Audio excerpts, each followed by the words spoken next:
Order! Order! You are an incorrigible delinquent at times. Behave yourself, man!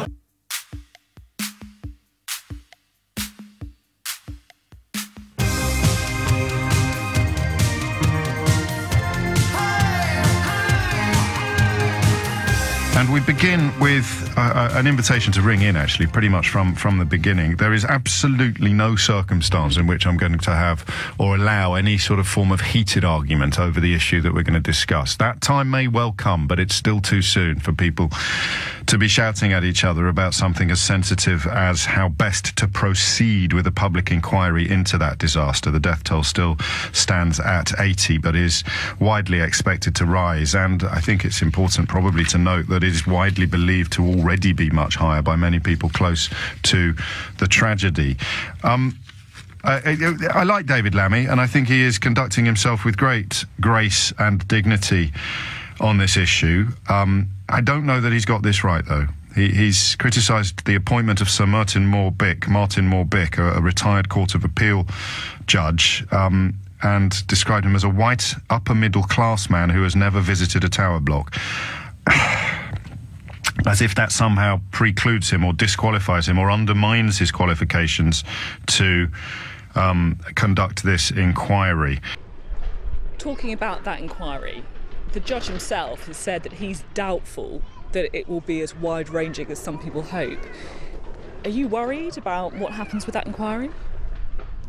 I'm disappointed that he's expressed doubt of that kind before even meeting the survivors and victims. This is not a court case. There's not two sides. There are survivors and victims, and it seems to me if you're leading an inquiry, you're walking with them to get to the truth. And you need to be looking at the terms of reference and the scope of your inquiry in partnership with those people. So I'm worried that he's kicked off the inquiry, framing it in a sort of small, tiny way. And do you think he's the right person to lead the inquiry? Look, politicians have to always be careful of being in a critical place in relation to the judiciary. But he is a white, upper-middle-class man who I suspect has never, ever visited a tower block housing estate and certainly hasn't slept a night on the 20th floor of one. I hope he will do that in the days ahead. The job is not just to be independent and judicious. I'm sure he's eminently legally qualified. Of course he is. It is also to be empathetic and to walk with these people on this journey and to sit with them and understand that their lives were in the hands of the state and something badly, badly failed. It's a shame that we couldn't find a woman to lead the inquiry, or indeed an ethnic minority to lead the inquiry in 2017. And I think the victims will also say to themselves, when push comes to shove, there are some powerful people here, contractors, subcontractors, local authorities, governments, and they look like this judge. Whose side will he be on? So he needs to get close to those victims and survivors very, very quickly and establish that he is after the truth and he's fearless and independent, and he won't be swayed because he too is a part of the establishment.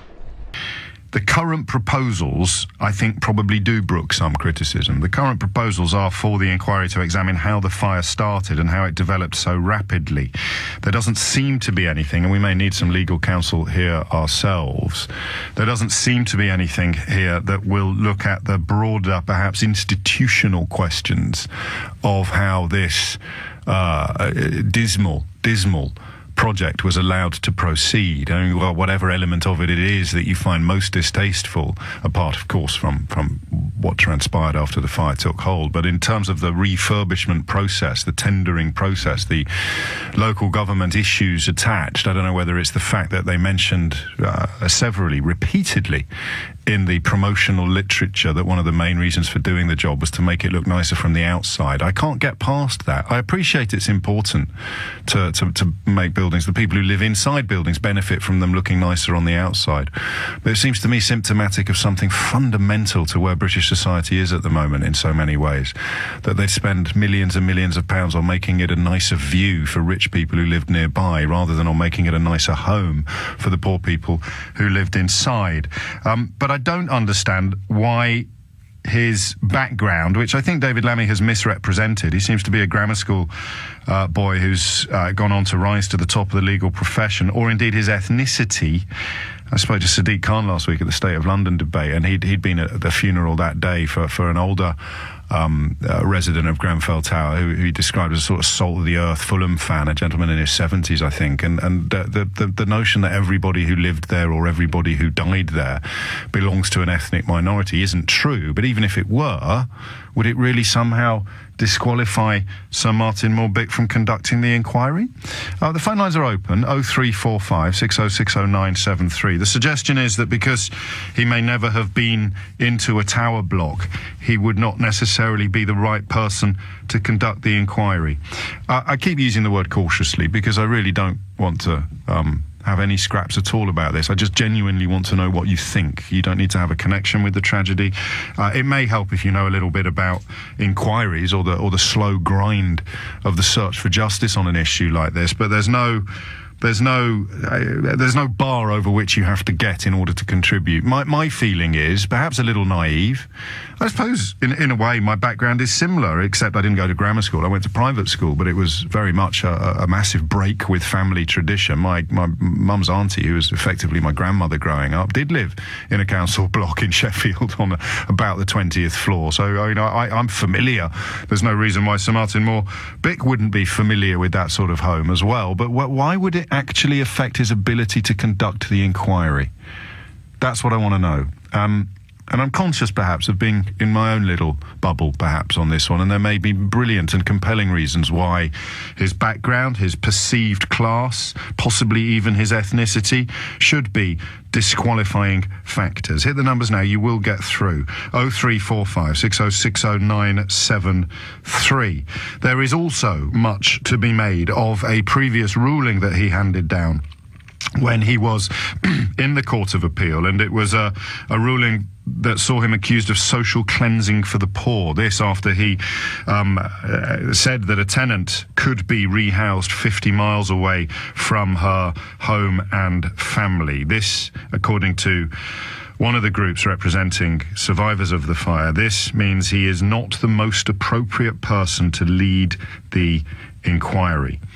I cautiously disagree. He may not be the most appropriate person to lead the inquiry, but the reasons given this morning are not good enough, I don't believe. What do you think? Hit the numbers now, you will get through. I'd rather you rang in quickly this morning. I don't have a great deal else to say. I mean, I'm cross and sad and deeply dispirited by events since the fire. You heard us on Friday. Do you know what happened on Friday? It was a weird thing, actually. I was talking to Caroline about it after the show, and I said to her, are we overreaching ourselves on this? I was effectively saying I don't believe the guy at Kensington and Chelsea Council when he said he'd had legal advice not to allow journalists into that meeting. And I cautious, because just you sometimes forget that you're just a bloke with a microphone, and except what you're saying goes around the world. You know, I could get sued, I could get taken off air, I could get I don't know, have my fingers wrapped by Ofcom or whatever it may be. But it seemed to me that his position was untenable, him and his deputy. It seemed to me, because of the conversations I'd had with you and other people ringing into the programme, it seemed to me their positions had become untenable by the time we came off air on Friday afternoon. Not because of anything we'd done, but just because of the way the stories had progressed during the 3 hours we'd spent together. And then what happened later that day? They both resigned, I would say, under duress. But to come on air at 10 o'clock on Friday and effectively call him a liar is not something I'm going to be making a habit of. But I am going to be making a habit of shining a light on this story and the ongoing inquiry in the hope of maybe contributing to the process, because journalists have to, the media has to. I'm going to give you one thought that I also gave you on Friday. What if that blog hadn't existed? That Grenfell Action Group blog, detailing the concerns of residents, describing the hazards and the dangers that they could perceive themselves, and predicting in grisly detail how something awful, almost unthinkable, would have to happen before their concerns were taken seriously. This is why the inquiry is important, and why perhaps it doesn't have a broad enough remit. So I'm not a conspiracy theorist. I don't own a tinfoil hat. But I do have some faith in the notion that sometimes the upper echelons of society close ranks to protect themselves. I think actually all ranks of society would close ranks to protect themselves if they thought that they could. But the coverage we provided, or the coverage we gave to the child sex abuse scandals that swept the country a couple of years ago, horribly derailed by one or two unreliable witnesses, but the central thrust of those stories was simple.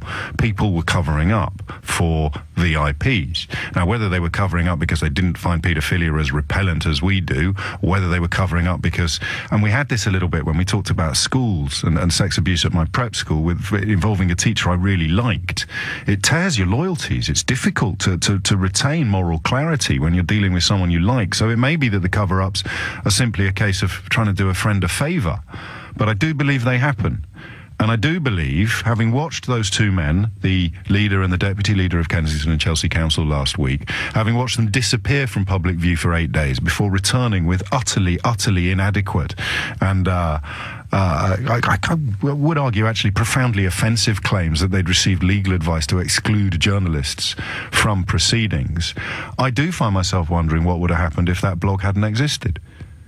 What I mean, because then it would be accidents happen would have become the narrative, wouldn't it?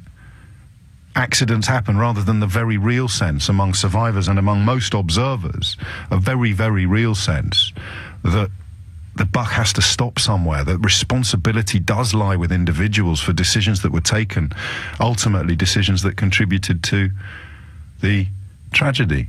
So, should the judge's background matter? And you can pick up on any part of it.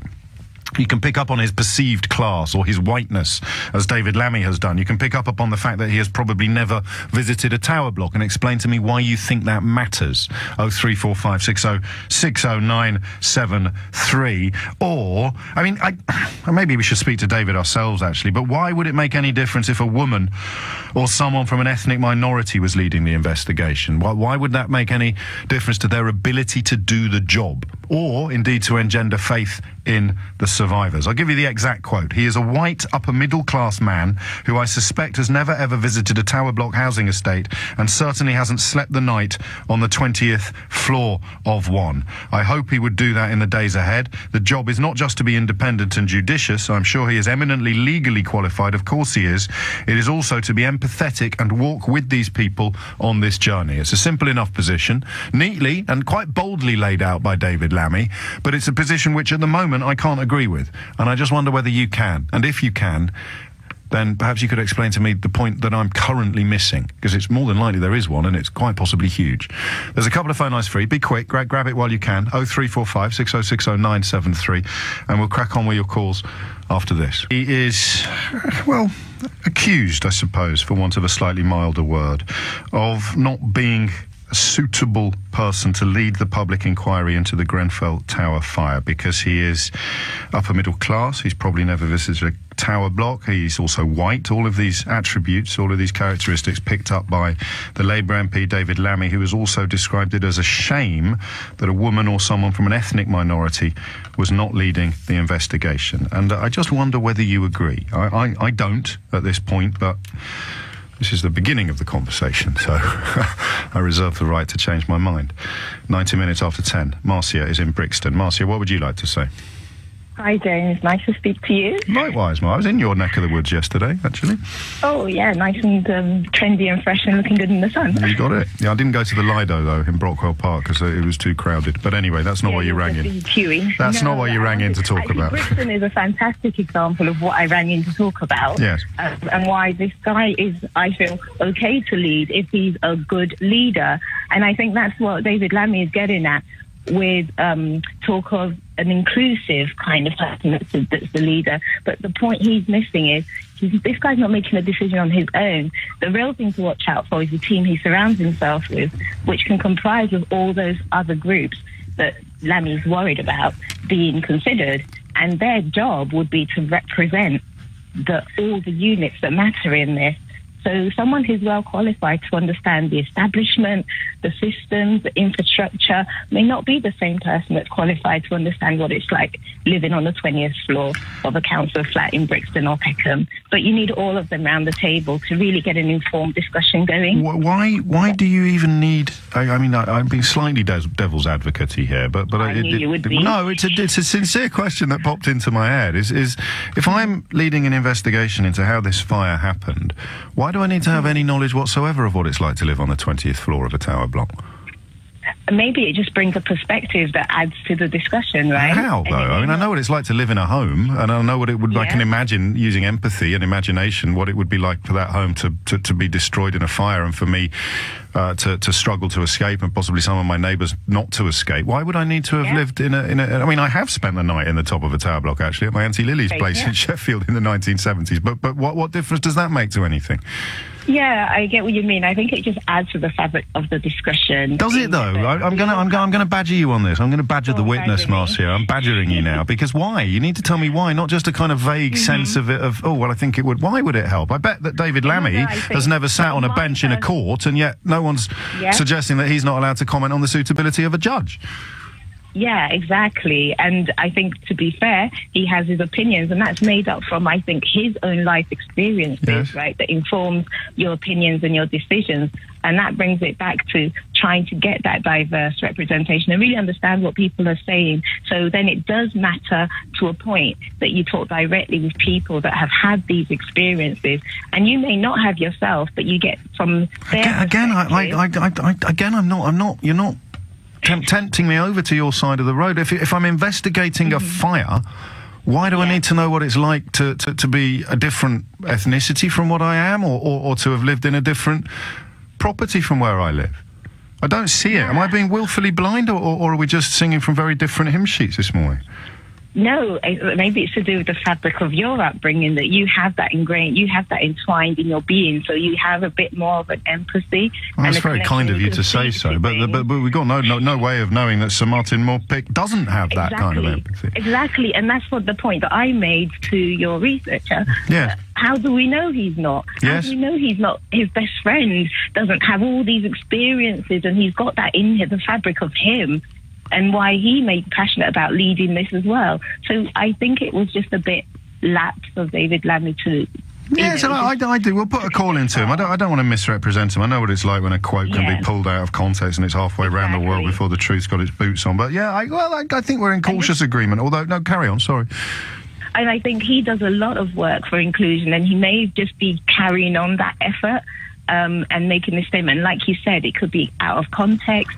Where he was coming from, we'll find out. We'll have a look. We'll see if he's around. There's no axe to grind with David Lammy on this one, and there's certainly no doubt in my mind, and no doubt in all the years that I've spoken to people, that one's experience of Britain is different according to one's ethnicity. It's the idea that a white person can never really understand what it's like to be on the receiving end of racism from a majority ethnicity is palpably absurd. You can be on the receiving end of racist insults from people of a different ethnicity to yourself, but the kind of institutional racism that Macpherson found in the Metropolitan Police, or that you see reflected across the boardrooms of the FTSE 100, that kind of thing I can buy into, I completely understand. But on this one, why would it affect his ability to conduct an inquiry? Hit the number and you can have Marcia's phone line, 0345 6060 973.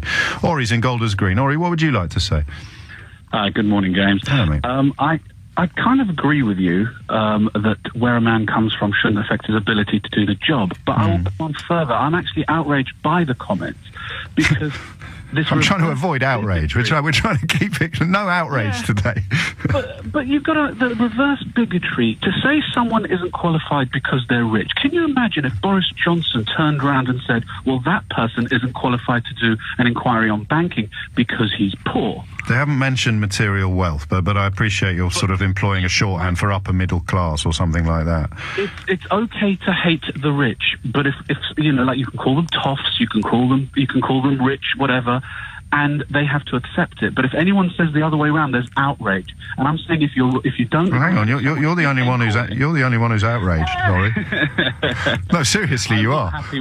I'm not happy with people But no one's talking about wealth. I think you might be conflating two separate things. I mean, as you look at the distribution of wealth in this country and the accruement of epic fortunes at the top while everybody else is getting poorer, particularly public sector workers and emergency services, we're going to talk about later in the programme. I can understand where some of the anger and sense of injustice comes from. And yes, sometimes that translates into vitriol that's very unedifying. But this isn't about how much money he's got.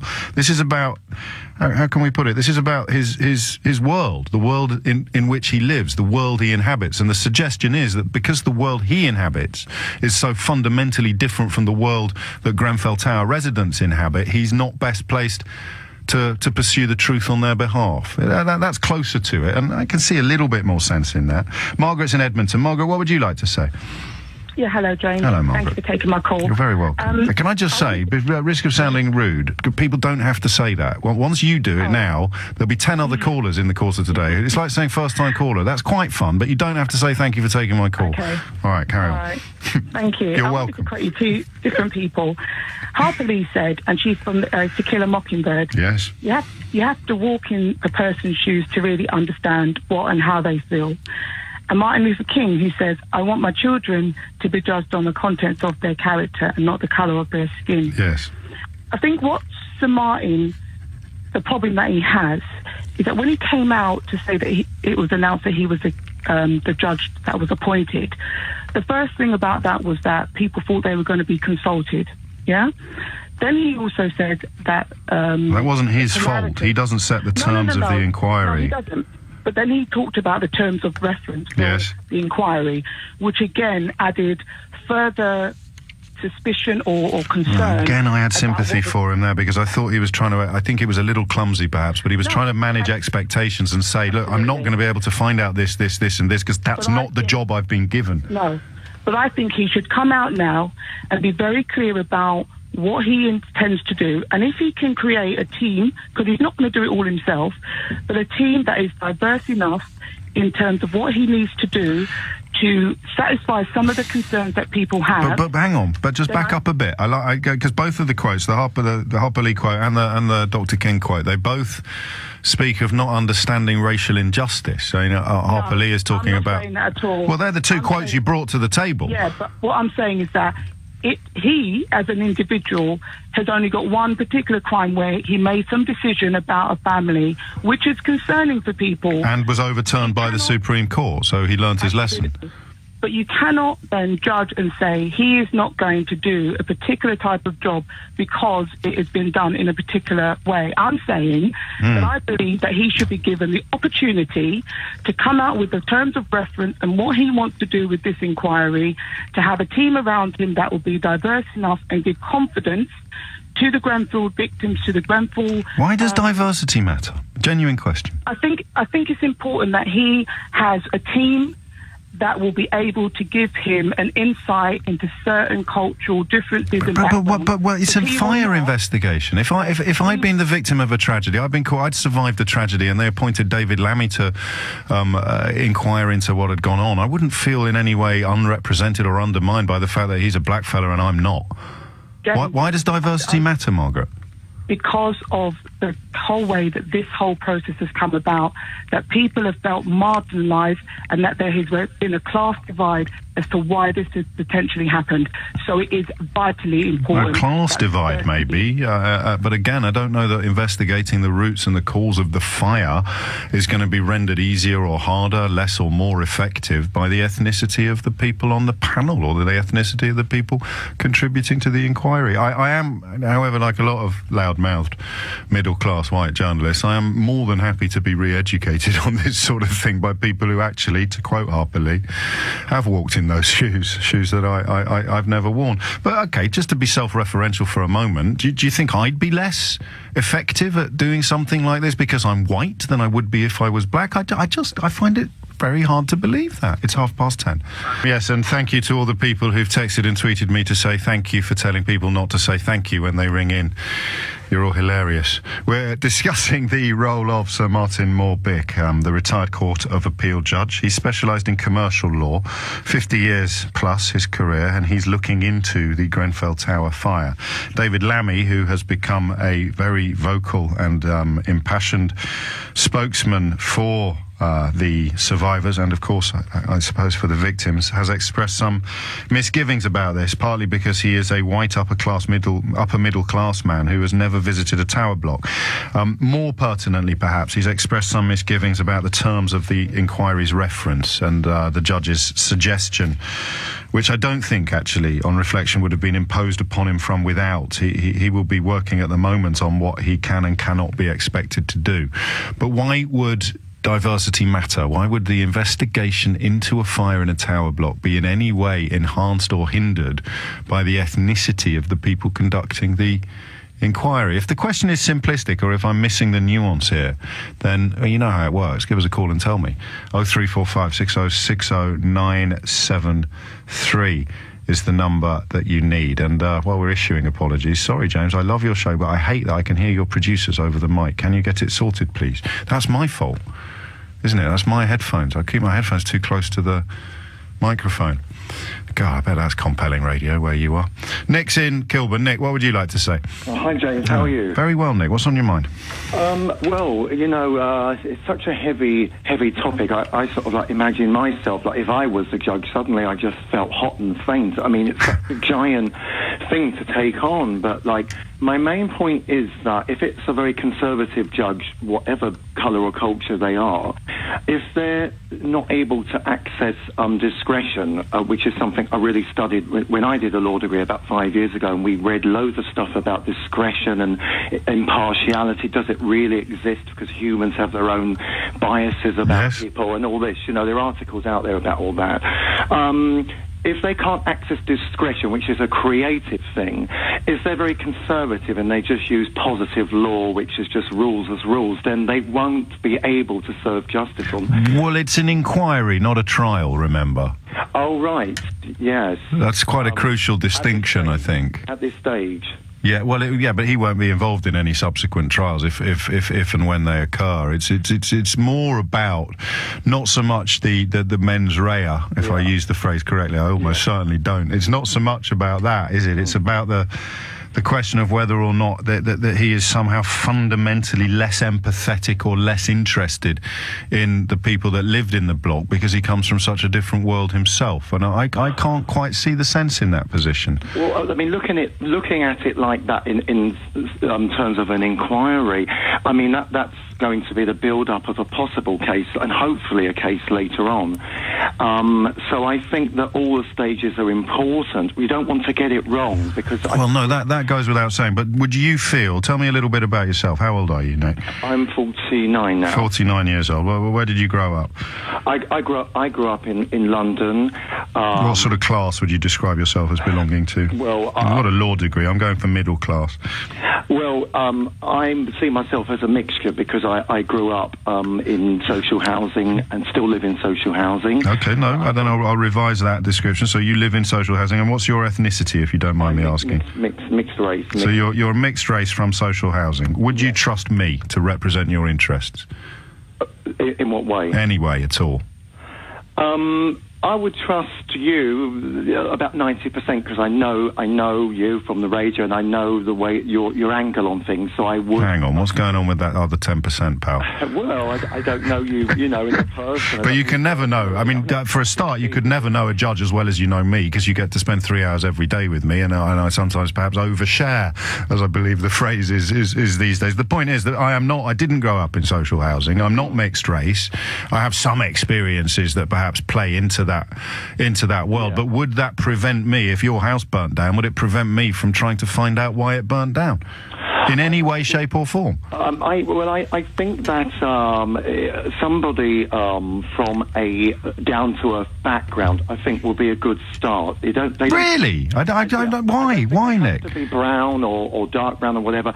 I think that just having that understanding of reporting repairs and then, you know, they're done so badly and that creates a kind of like negative like, why did they do it so badly? It kind of makes you feel bad and you want to have it redone, or just the attitude of the council, just understanding those little things that you just feel that they don't want to spend any money on. So there was a councillor on Radio 4 on Saturday morning, I think her name was Catherine Fawkes, if memory serves, and when she was told that one resident had reported still having money taken out of her bank account to cover the rent, even though her flat had burnt down, she sort of dismissed it. She almost poo-pooed it, to coin a phrase. It was almost, oh, come on, that's not a big deal. And that demonstrated an abject ignorance of just what an impact financially 1 month's rent could have on a bank account. It was almost as if she couldn't quite conceive of the scale of the disruption that having money taken out of your 1 month's rent taken out of your bank account could have on your entire financial health. But and that was right. I thought that was a very ugly moment for that councillor. That's a good example of how the council run up to this point. I think hopefully things will change. But there's this very clumsy.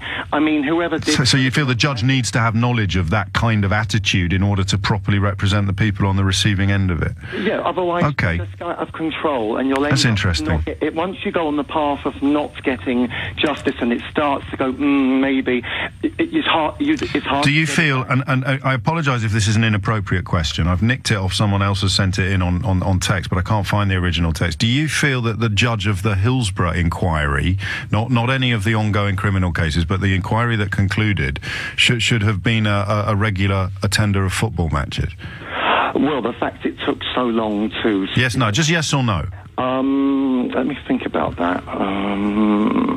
You know, to be honest, I haven't looked much into that case. I only know the outcome. I admire your honesty. I really do. I only know what happened, the outcome. No, it doesn't matter what the outcome was. At the very beginning, when they were appointed, would it have compromised his or her ability to conduct the inquiry if they weren't regularly going to football matches? Seems to me to be an analogy that kind of works, suggesting that this judge can't be trusted to conduct an inquiry into the Grenfell Tower fire because he'd never lived in anywhere like Grenfell Tower or had any understanding of what life in that tower block was like. It's a slightly arrogant presumption on the part of David Lammy. Arrogant's a bit strong. It's a slightly presumptuous presumption on the part of David Lammy. Is it just because somebody is a High Court judge doesn't necessarily mean that they have no understanding of society beyond their own circles? I mean, just by dint of being a judge, you're going to have had people in the witness box, people in the dock, people in the jurors box who come from incredibly different and diverse backgrounds. Oddly, his generation of judge is more likely to have gone to grammar school or more likely to have come from a humbler background than the new generation of senior lawyers, almost all of whom would have been to public school. But I still don't even know that matters. Nick, great call, thank you. Ali's in Sheffield. Ali, what would you like to say? Hello. I think basically it's not that I think that he can't, like, considering how small the remit is, that he can't do the job. It's more sort of to do with the mistrust and how, like, the media might have accidentally played into that. Go on. Because I live in Sheffield and I've struggled to find housing. Yes. And I've got friends, sort of, some of whom have struggled and lived in the blocks around Sheffield, some who haven't. And running up to, well, the last couple of years I've been throwing cladding up everywhere and it made me feel kind of uneasy. Did it? And why? Yeah. Why? Because I just got this sense that it being done on the cheap, and I felt like it was more about disguising things and doing things up more than for the residents and for any benefit for people living there. And whenever I mentioned it to anyone, like particularly who, I mean, it's not that they haven't struggled, but they've had their own struggles that haven't been to do with housing. Yes.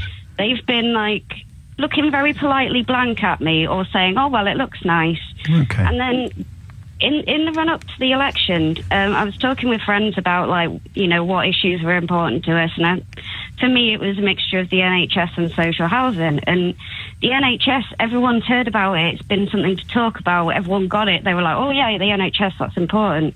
But social housing, it was that same level of polite blankness. And I just don't think that even my friends, like, if they haven't experienced it or if they haven't got enough friends who have, then they just don't seem to understand. So it's almost a vocabulary, an alien vocabulary that this judge just won't be able to understand or speak, and therefore, well, what do you do though? I mean, he's a High Court judge. By definition, he's supposed to be above the fray and objective. Yeah, I mean, I High kind Court of appeal. agree in the sense of, like... Who'd be better, in a is very what I need you to say. judicial sense. Yes, exactly To be that. honest, like, how much of a pool is there to pick from, like, when it comes to high-up judges and things like that? You know, it's not necessarily known as the most diverse, like, job, but it's... Who would be better then? me- Who would give you no more idea, confidence? to be Because honest. if you've ended up in the Court of Appeal, if you've ended up on the bench, even if you had had experience of living in social housing or tower blocks, it's going to be over 50 years ago. For me, it's sort of, I guess, more about trying to understand where the mistrust is coming from rather than knowing how to fix it or knowing how... That's a really good point, actually. I just can't think of I mean, not a named candidate, but even a kind of genre of candidate who would address your misgivings. You're right to talk about the mistrust, and you're right to talk about the media, but I'm trying to think. I suppose people usually get quite dewy-eyed about Michael Mansfield, who's a crusading QC, but I don't think would be necessarily qualified to conduct. I don't know, actually. It's an inquiry. Do you want a judge-led inquiry, and he's not a judge? So what do we want? Somebody who wears their working class credentials proudly on their sleeve? Would that comfort your conniptions? I don't know, or like, you know how... I mean, it's probably unworkable, or would be too much of a publicity stunt. But when David Lammy said about him spending a night in a tower block, it's sort of like, well, that might actually help. Really? Like, Because I'm not here to argue with you, but I do find that, from where I'm sitting, quite gimmicky. Yeah, I agree in that, in the sense of it feels more like a publicity stunt and it probably wouldn't actually work in reality. But there was this element when he said it of going, well, maybe if you could see or just experience things a bit more. I mean, he might have done for all I know, but... So it'd be like trying to sort of suggest that if you wanted to investigate the Zeebrugge ferry disaster, you'd need to have spent a significant amount of time at sea. Yeah, you know, I mean, I don't know what the answer is. No, nor do I, actually. I mean, we're not going to do this every day when we have meaningful, thoughtful conversations and don't arrive at any blistering conclusions at the end of them. but I think on this day, it's probably quite illustrative that's the way things are going. If you want to challenge that, 0345 60 60973. The terms of the inquiry, that's a very different proposition and one that I suspect... Yeah, I think they are right to object to the terms of the inquiry, but the identity of the judge leading it at the moment, Incorrigible FCA reminds us it doesn't have to be a judge, so they could have gone for someone with a slightly more crusading reputation. Michael Mansfield would be the most obvious candidate, but again, I mean, really? Why? Why does the background matter? 0345 60 60973. It's 10:46. Where the suitability of Judge Sir Martin Moorbeek to lead the inquiry into the Grenfell Tower fire has been called into question quite starkly by survivors. The group representing them has said they will not cooperate unless the scope of the inquiry is widened. That seems fair enough. And Sir Martin is removed. That doesn't. And it's not just his background. They suggest that his specialism in commercial law may be problematical, and a previous ruling that he handed down when he was in the Court of Appeal suggests he wouldn't have the best interests of the residents at heart. That ruling was that a tenant could be rehoused 50 miles away from her home and community, and it was later turned over at the Court of Appeal. It was one of the cases that prompted the coining of the phrase social cleansing, which I don't think you need to be a fully paid-up member of the Marxist movement to suggest that there is social cleansing of a sort underway right across our country, particularly in the salubrious regions of big cities that have historically held a lot of social housing. I mean, this is pretty much the only London I knew for a long time, around that part of North Kensington and Notting Hill Gate, Ladbroke Grove and Harrow Road, and it's truly cheek by jowl. You could literally have a £12 million house over the road from a block like Grenfell Tower, and I always somewhat naively thought that was part of its beauty, part of the community's strength. I still do, but I don't understand why an investigation into the fire is going to be compromised by the social background of the judge. And I still don't. I've got a better picture of where some of these objections come from, but I still don't think they're big enough to merit an insistence that he be removed, unless you just put And actually, park this for a moment. Maybe we should just be putting the feelings of the survivors and the grieving families just first and foremost. I mean, what matters most is that they are satisfied. If we've learnt anything from Hillsborough, surely we should have learnt the primacy, the paramount importance of listening to the families of those affected. And if you're going to do that, then simply the fact that they're not happy almost becomes the case in and of itself.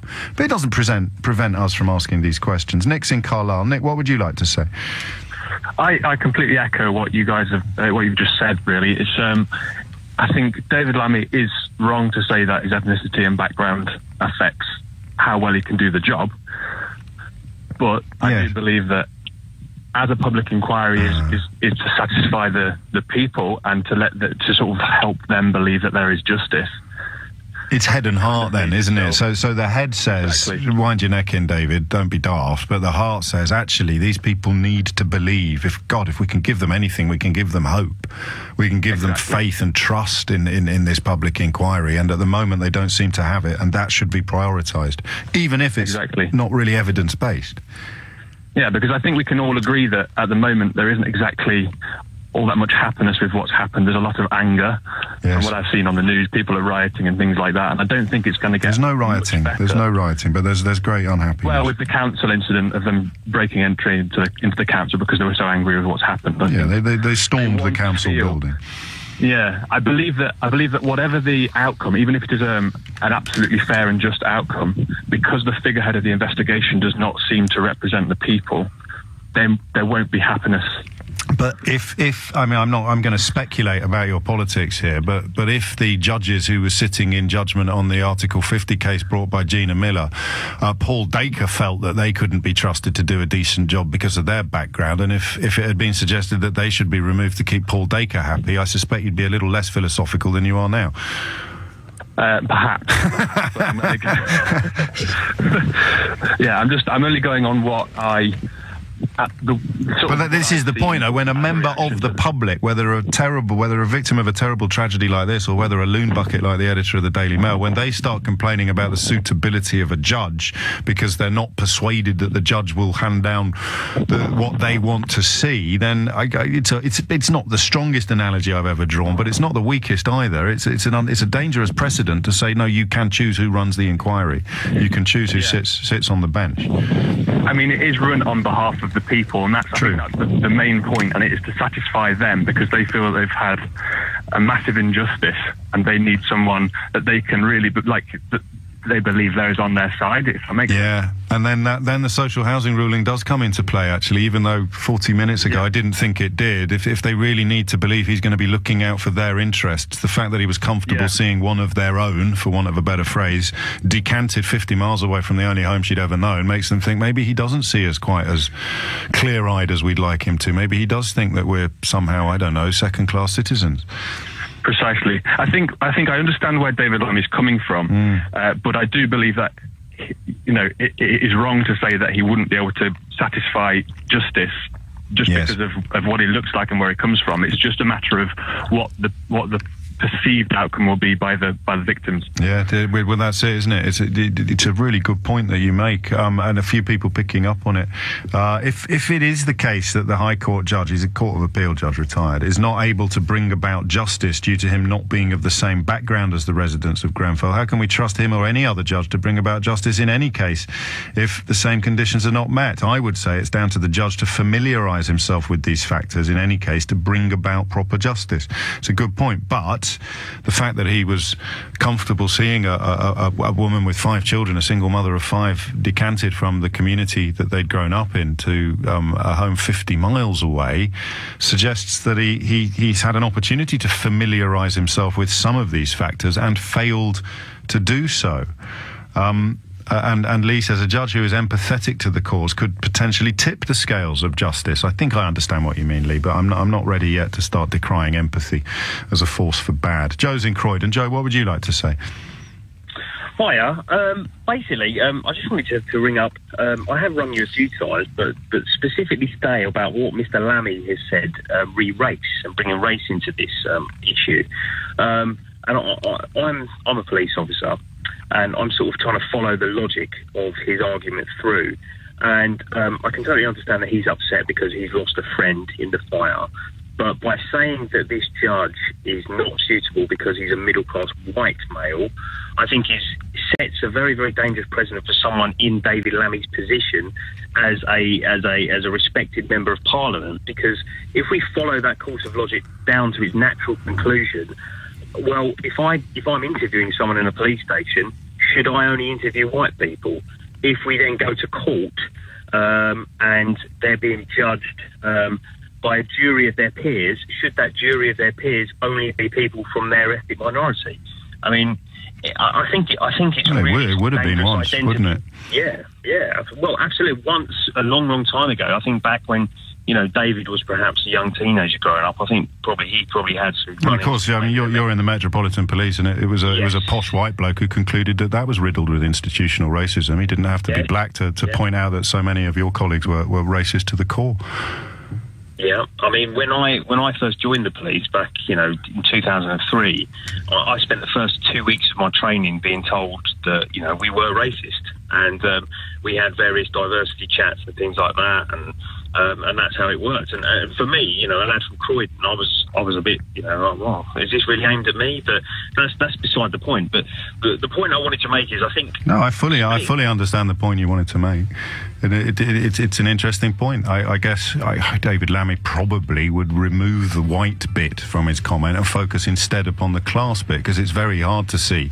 There's plenty of white people died, God bless their souls, in that tower, and to suggest that they're not going to be properly represented because the judge is white is palpably absurd. But the social questions, the class questions, and I remind you again that the Lord Macpherson, upper middle class white person, I don't imagine he'd spent much time on the receiving end of racist abuse, but he was perfectly qualified and capable of concluding that the Metropolitan Police, after Stephen Lawrence, was riddled with it.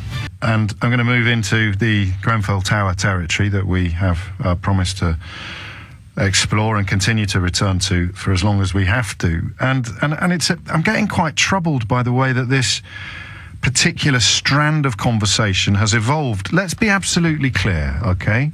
Again, we seem to find ourselves duty-bound to point out that you only really get to understand some of these issues if you can imagine for a minute what it would be like to have had your house burnt down and your neighbours roasted to death in a fire that will possibly prove to have been avoidable. So, if I was sitting in my sitting room in Chiswick with the radio on in the background, looking out at my astroturfed lawn and contemplating this story about people who are worried they may not be properly represented during the investigation, I can't quite imagine the pomposity required to get on my high horse and start telling them how they should be behaving. I can't quite imagine it. But some people can. Some people find it incredibly easy to tell people who have had their lives destroyed, their trust in a system destroyed, their simple faith in the institutions of government and society utterly obliterated. Utterly obliterated. That seems to me to be almost beyond comprehension, that anybody else could think that they've got the right to tell them how they should respond. Oh, and they may have been illegally subletting. Oh, well, in that case, I'm glad they burnt to death. There's some of the rhetoric that just goes around the world now because of social media before anybody's had the chance to just impose the most basic of common decencies upon it. It's absolutely breathtaking. It's almost like there's a competition now on social media to see who can be the most callous, the most vile, and the most disgusting the most quickly. And the award is what? Lots of opprobrium on Twitter, lots of likes, lots of retweets. Some of these people are so emotionally warped that they seem to actually relish and enjoy the negative responses. So your life is so empty and your existence so pathetic that the only meaning it has is people telling you that you're being disgusting, and that counts as a result for you. People whose lives have been destroyed, who do not have faith in the system that essentially wrapped their home in flammable cladding so the view would be nicer for the kind of people living over the road who were actually in the council cabinet. You think you've got the right to tell them that they shouldn't be worried about representation, they shouldn't be worried about having their concerns swept under the carpet? You in your smug, idealistic's not idealistic. And you're sort of so far removed from reality, so absolutely indoctrinated by the bile of the right-wing media that you can sit there now and actually contemplate the possibility of making these people's lives worse than they are already because they might have been illegally subletting, or they might be in this country without the correct paperwork. And then when your house burns down and your children die in a fire, they'll be queuing up to take the mickey out of you as well, you fools. They'll be queuing up to say, you don't deserve sympathy. You should have been living in a better part of town. It's your fault you were living cheek by jowl with gas pipes and dodgy fridges. Every single time you open the door to this kind of vicious, vile nonsense, you invite it into your own life at some point in the future. And you're too stupid to see that. Absolutely unbelievable. Absolutely unbelievable. Well, keep it to yourself for this hour. There'll be plenty of opportunities for you to vent your spleen on this radio station, I'm sure, at other times. But keep it to yourself for now. If you feel anything but sympathy and support for these people, these poor, poor people, then you're listening to the wrong radio programme. Seriously. Seriously. Just go outside and play in traffic or something. 11 minutes after 12 is the time. Do I understand why these people are worried that they may not be represented in the inquiry? God, yes. For the same reason they were worried their flat might burn down without anybody bloody caring. That's why. They feel utterly, utterly dispossessed, alienated, utterly disenfranchised. And remember, we've spent 2 hours talking to people who turned to crime as a result of feeling that way. These are people who are law-abiding. These are people who go to work. These are people who try to play by the rules and wonder why they've been left at the pitch side utterly abandoned, utterly bereft. Some of the stories I'm hearing now about Chelsea and Kensington's attitude to those wards, to the Nottingdale ward, to the Grenfell Tower environs, are, I mean, beyond Dickensian. I sometimes use Dickensian as a throwaway criticism. But they literally seem to look upon them as the sort of little people whose concerns don't need to be taken as seriously as those living in the £5 million houses up the road there. And that, I think, is why. And we have a responsibility as members of a civilised society to listen to people whose houses have been burnt down, probably as a result of cost cutting by a council that's got £300 million in the bank. I don't think that my voice is going to be heard. Oh, shut up. You're probably an illegal immigrant. I don't think my voice is going to be heard because my voice wasn't heard when we said that the cladding was unsafe. My voice wasn't heard when we said that the refurbishment was making our homes less secure. Our voice wasn't heard when we said the stairwell wasn't secure. Our voice wasn't heard when we said this is going to happen. And you think... You think that we've got the right to tell them that their voice will be heard because, hey, quotes, trust us, end quotes. So I think David Lammy misspoke when he used the word white. I really do. But do you know why he misspoke? He didn't misspeak because it was a particularly erroneous word to employ. It was, in his mind, it was a synonym for the establishment, which is usually white. Deal with it. I'm white. I know. He misspoke because he gave an opportunity to the very worst of us to pretend that we thought he meant something else. That's why he misspoke when he said a white upper middle class man who's never spent the night in a tower block, because he gave an opportunity to the hate peddlers and the bile sellers and the people who are bright enough to know what they're doing, but are supremely confident that you're not bright enough to see what they're doing. So they can come out now and make veiled suggestions that, oh, David Lammy was actually being racist when he suggested that a white person shouldn't. They know what they're doing. They're just betting on you being too stupid to see what they're doing. You listen to this radio programme, you will never be treated as if you're too stupid to see what's going on. So by all means, come to me with your ludicrous suggestions that David Lammy was somehow indulging in racism when he talked about how the people in Grenfell Tower may not feel properly represented by a white, upper middle class former appeal court judge. But don't expect to get away with it. Don't expect to just be able to throw it out there like a newspaper columnist and not be held to account.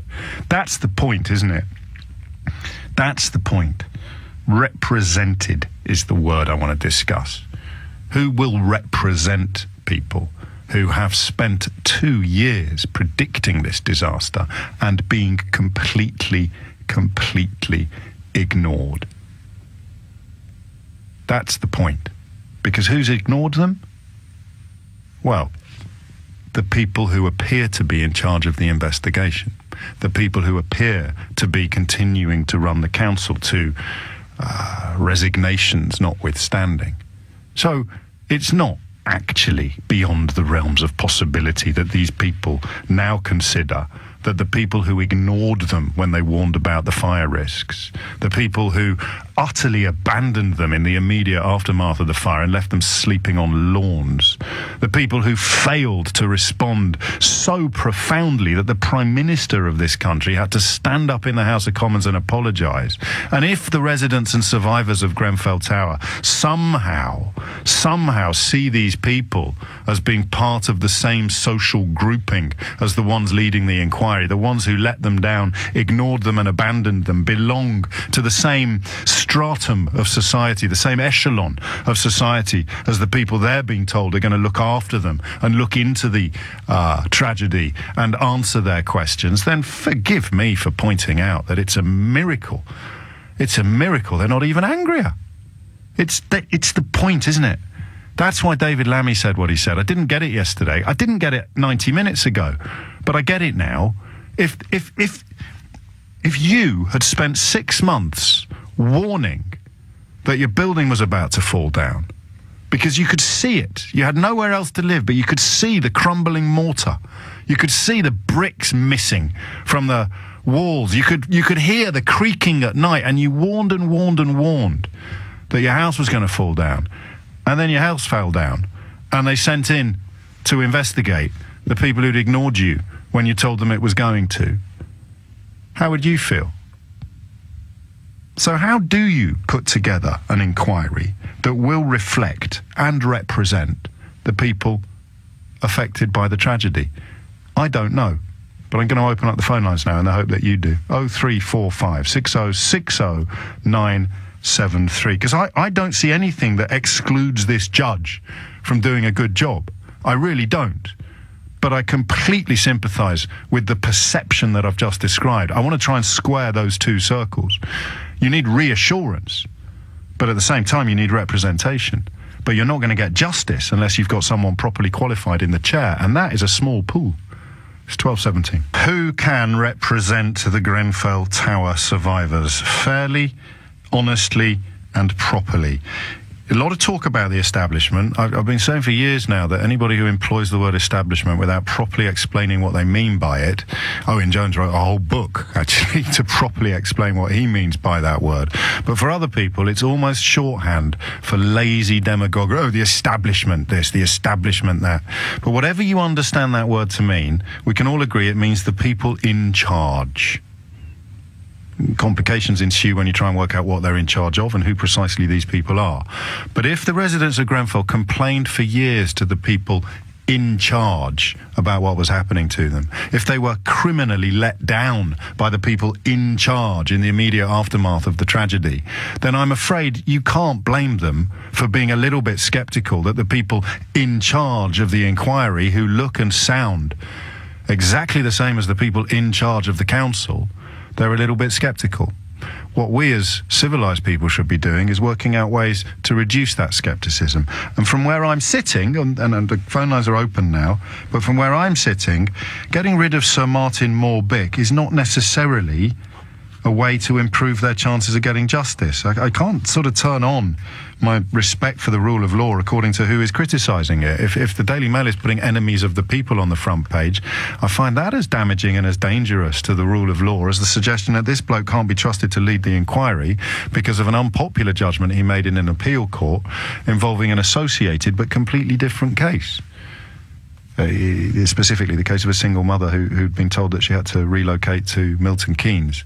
Didn't want to because her family and community and connections were all contained within London, and Judge Martin Moore-Bick, Sir Martin Moore-Bick, found in favour of the council that was seeking to move her. It was subsequently overturned by the Supreme Court. Chris is in Hoxton. Chris, how do you reduce the scepticism? Well, first of all, do you understand the scepticism? And second of all, how do you reduce it? How do you address it? I think everybody who has seen history of things, and I know I don't really want to bring up Hillsborough, but the fact that it's taken so long to get justice for those people, I think anybody who is not part of the establishment, and like you say, you don't want to keep, that's like the go-to word for it, but these guys are in control of everything, and I think we see a two-tier system of justice. I can't bear your phone line, mate. I don't know if you've got the radio on in the background or if you've got me on hands-free. I'll give you 10 seconds to fix it, all right? Hello, can you hear me now? That's a little better. Okay, but basically I think that everybody knows there's a two-tier system for these things.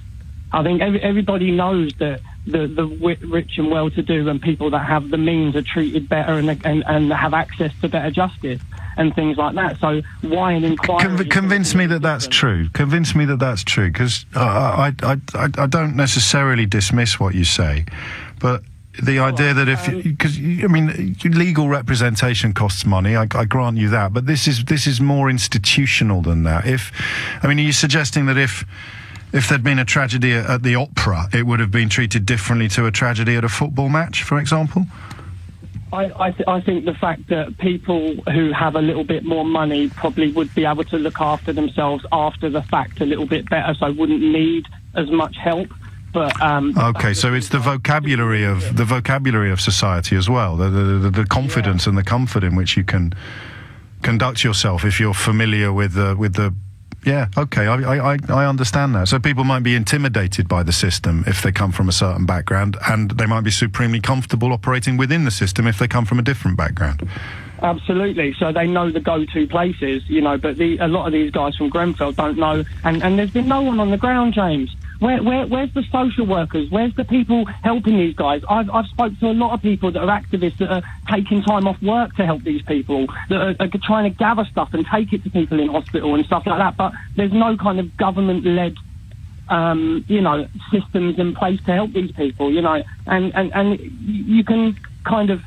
You can see why these people are getting frustrated already by the way that things have gone. How the meeting shut down instantaneously. You can see how frustrating it would be, and I mean, unless you are deliberately trying to be somebody who is stupid and unpleasant, it should be blindingly obvious. If the people that you trusted to not wrap your block of flats in cheap cladding that seemed to be, to many outside observers and inside observers, flammable, and the people who failed utterly to respond to the tragedy, they seem to be the same people, but they're not, are they? That's the problem with this go-to phrase, great description you used, establishment. It's not the same people. Sir Martin Moore-Bick had nothing to do with the refurbishment of Grenfell Tower, and he had nothing to do with Kensington and Chelsea Council's response to the tragedy. This is progress, isn't it? Because he just looks like the same sort of person, sounds like the same. That's the problem, right?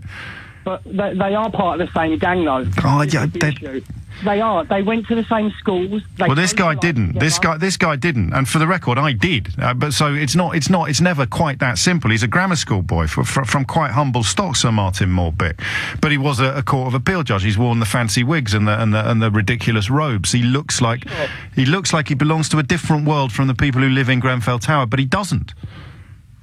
Wrong place, wrong time, I think, for him. He's come in at a point where tensions are high. So who should you get in? I mean, can't do. What is it? We're looking. It's a public inquiry for what actually happened. Okay. What we've got to understand is what is the point of the inquiry first, and then you've got to see who's going to be more suited to get the real information about the truth of what's gone on. And why the police can't investigate as well? Well, they will do.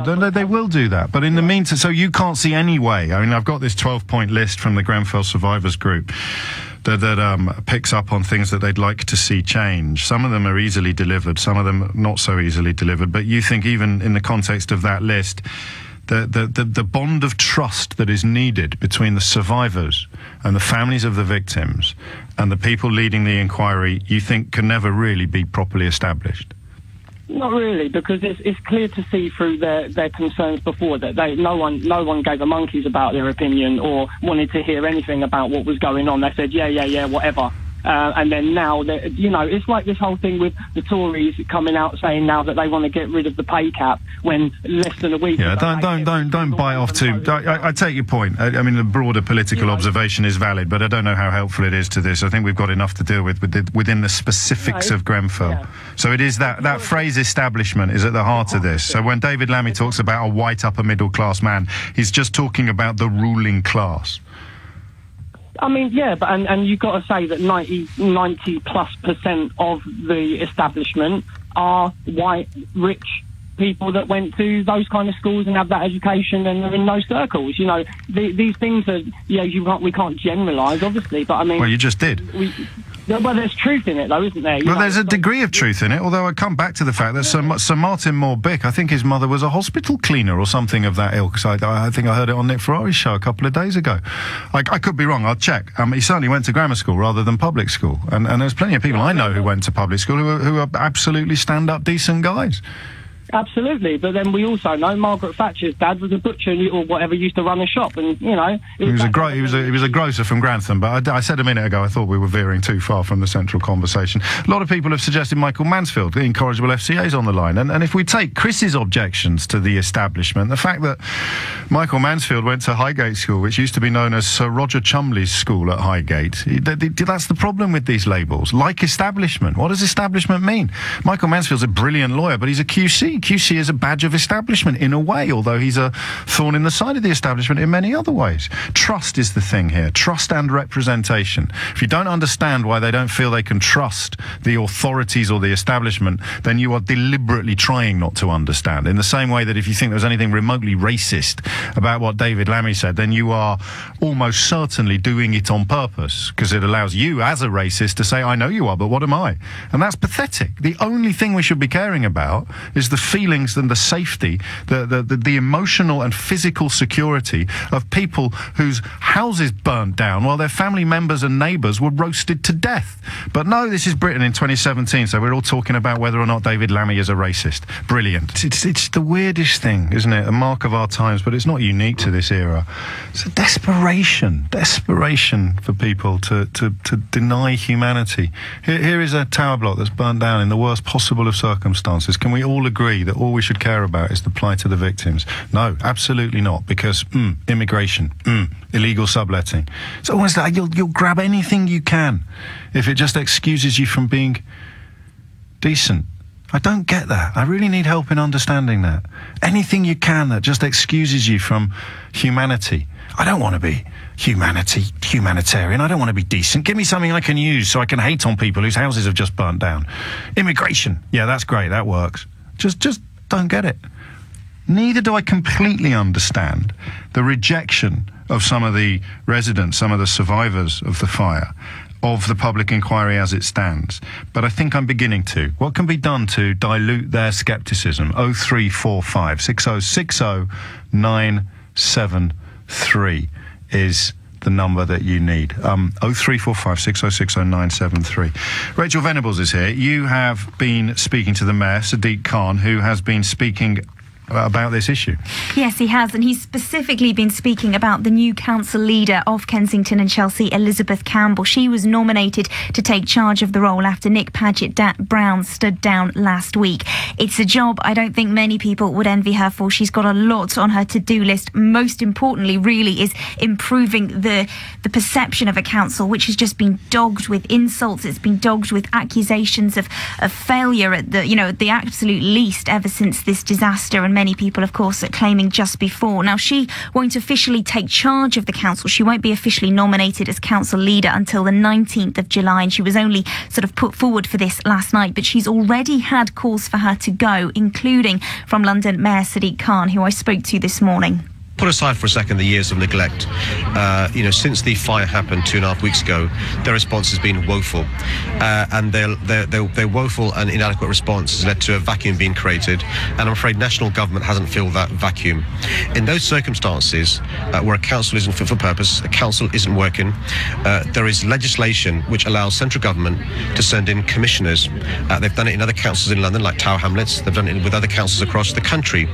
And my advice to the government, and I've I've said this quite forcefully at the task force meetings, but also I've written to the Prime Minister, is that actually what she should be doing in these exceptional circumstances is consulting residents and appointing commissioners to not just restore trust and confidence, but to provide services residents need. So you don't have trust in Elizabeth Campbell to run this properly? Well, based upon what residents have told me, based upon what we saw happen, the disgraceful response from the council last week to the court order obtained by the media, so the council meeting wouldn't be in private. I don't see how anybody from the cabinet, I don't see how anybody from the majority party who are currently tainted can take over and expect the public to have trust and confidence in them. I think what we need is untainted leadership, and I'm afraid they're all fairly or unfairly tarred with the same brush.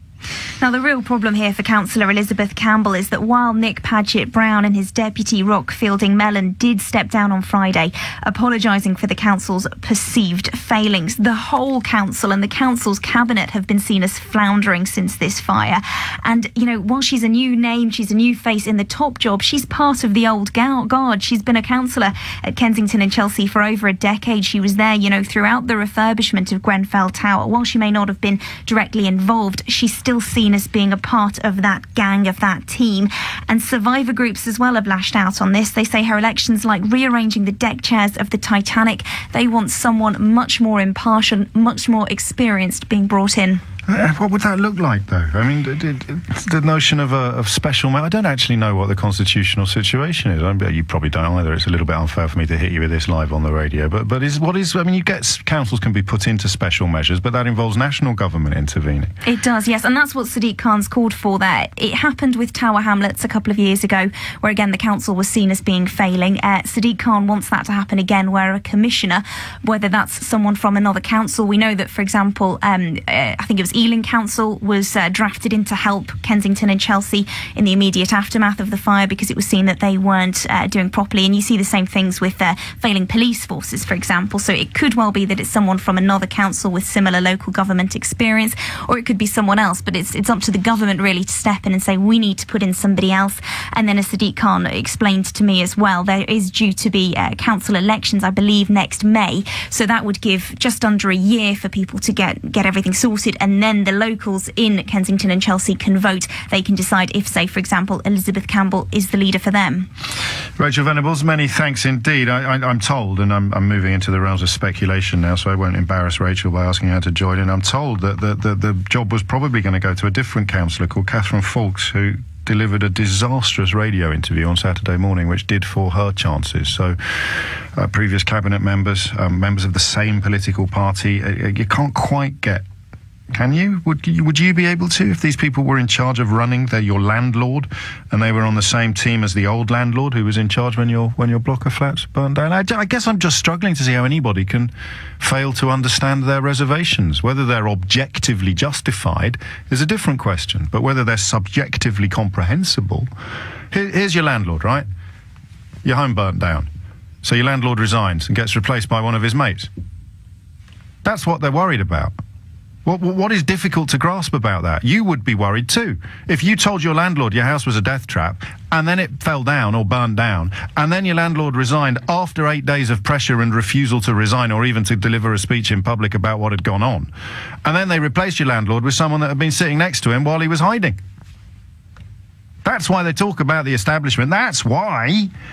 I presume now everyone can agree that if you're deliberately choosing to see this as anything other than shorthand for the ruling class, then at least we can all agree that we know what you're up to. That's why David Lammy talked about white upper middle class men.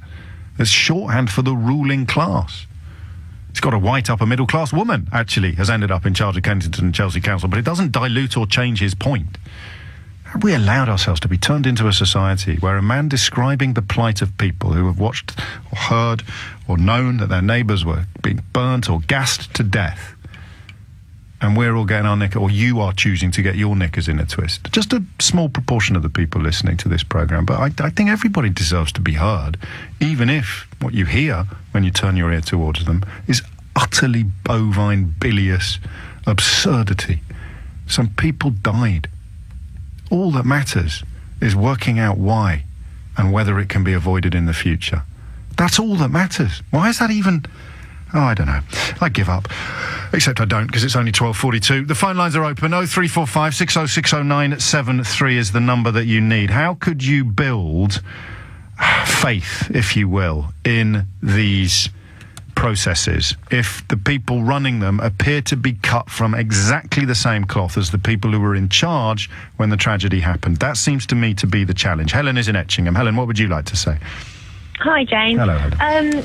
My experience, I spend a lot of time up in London attending tribunals as an expert witness, which I guess in some respects are a form of inquest. They're looking at all the information presented to them and trying to make a judgment on what's happened before and what should happen in the future.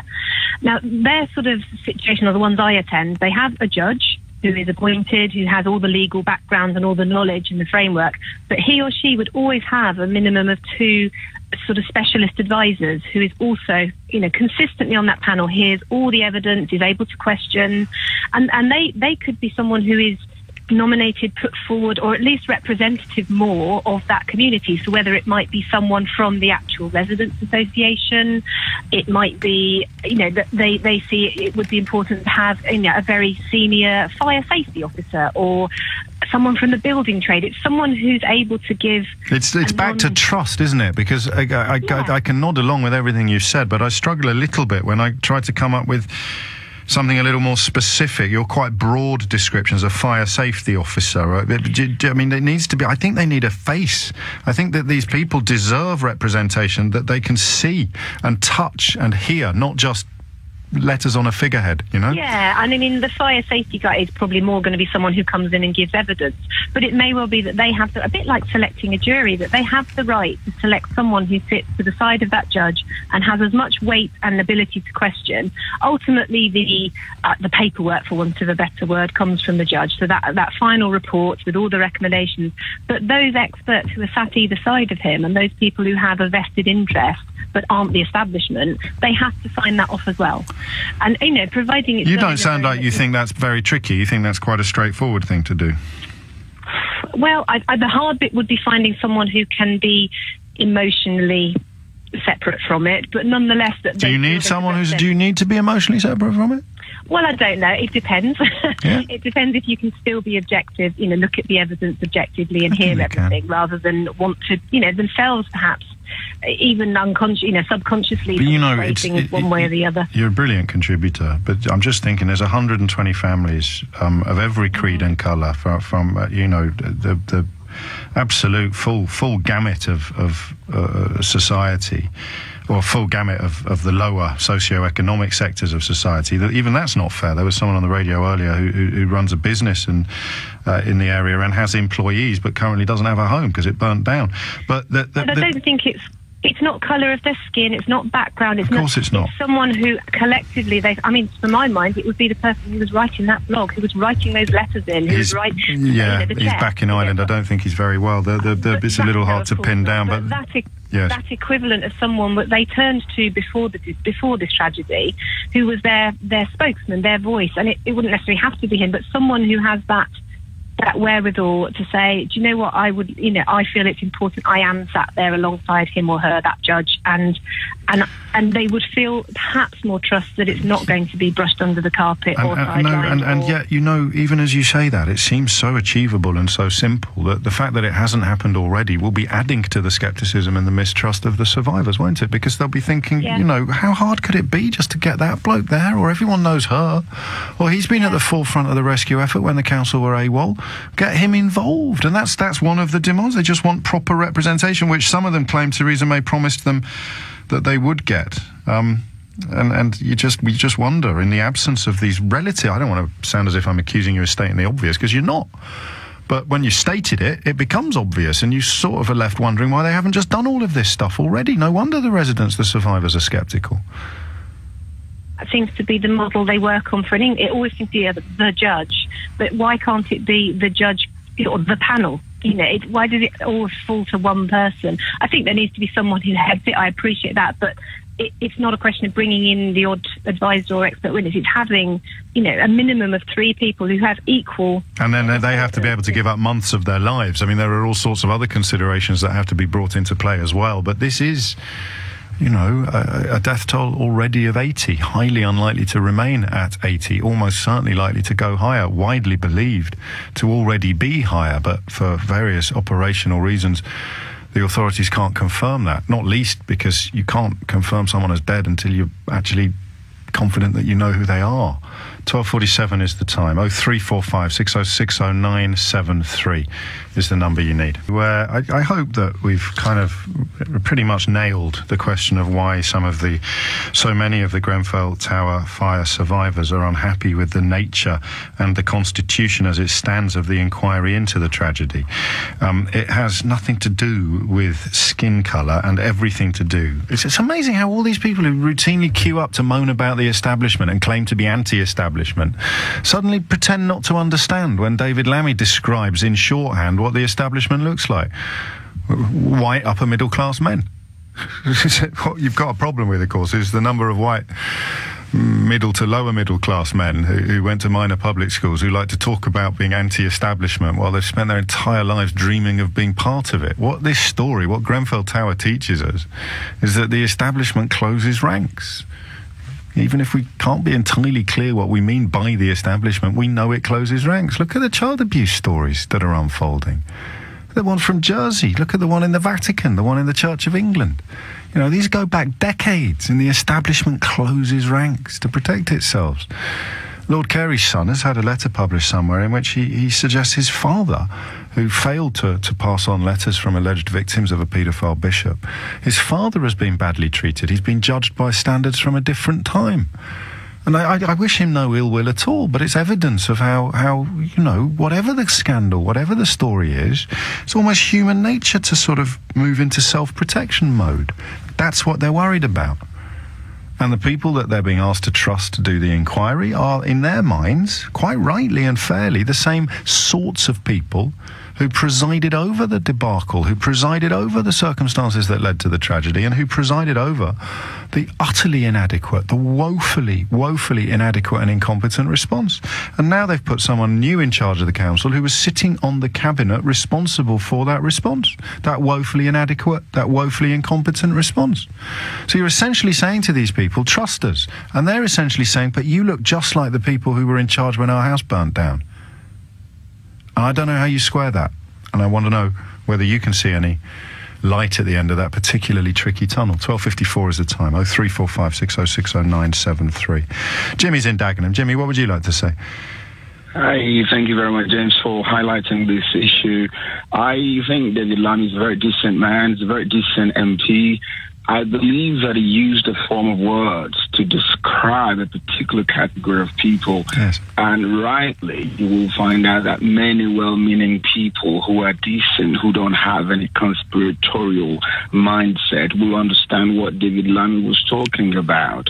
And it must also be seen in the context of which he used that language. Yes, but you're wasting your breath, because everybody with a functioning intellect and a half-decent conscience knows that you're right. The only people that are pretending not to understand that are white racists who want to prove that David Lammy is a racist because it somehow makes their racism less offensive and less toxic. I think they'll be proven wrong. I think that... But you can't prove them wrong, because you can't reason somebody out of a position into which they haven't been reasoned in the first place. They deal in feelings and bile. For a start, James, the groundswell of support and sympathy that Grenfell disaster has generated from across all culture and background and class has proven that this is beyond a race. This is something that it just appeals to our natural human instinct. And also, while you're talking about the establishment, history has also shown that the establishment can be wrong-footed sometimes. And so I think I want to go back to what you were saying about trust. I think whoever is appointed to be the chair of this inquiry has a very big job to do. And I think that we need to trust people.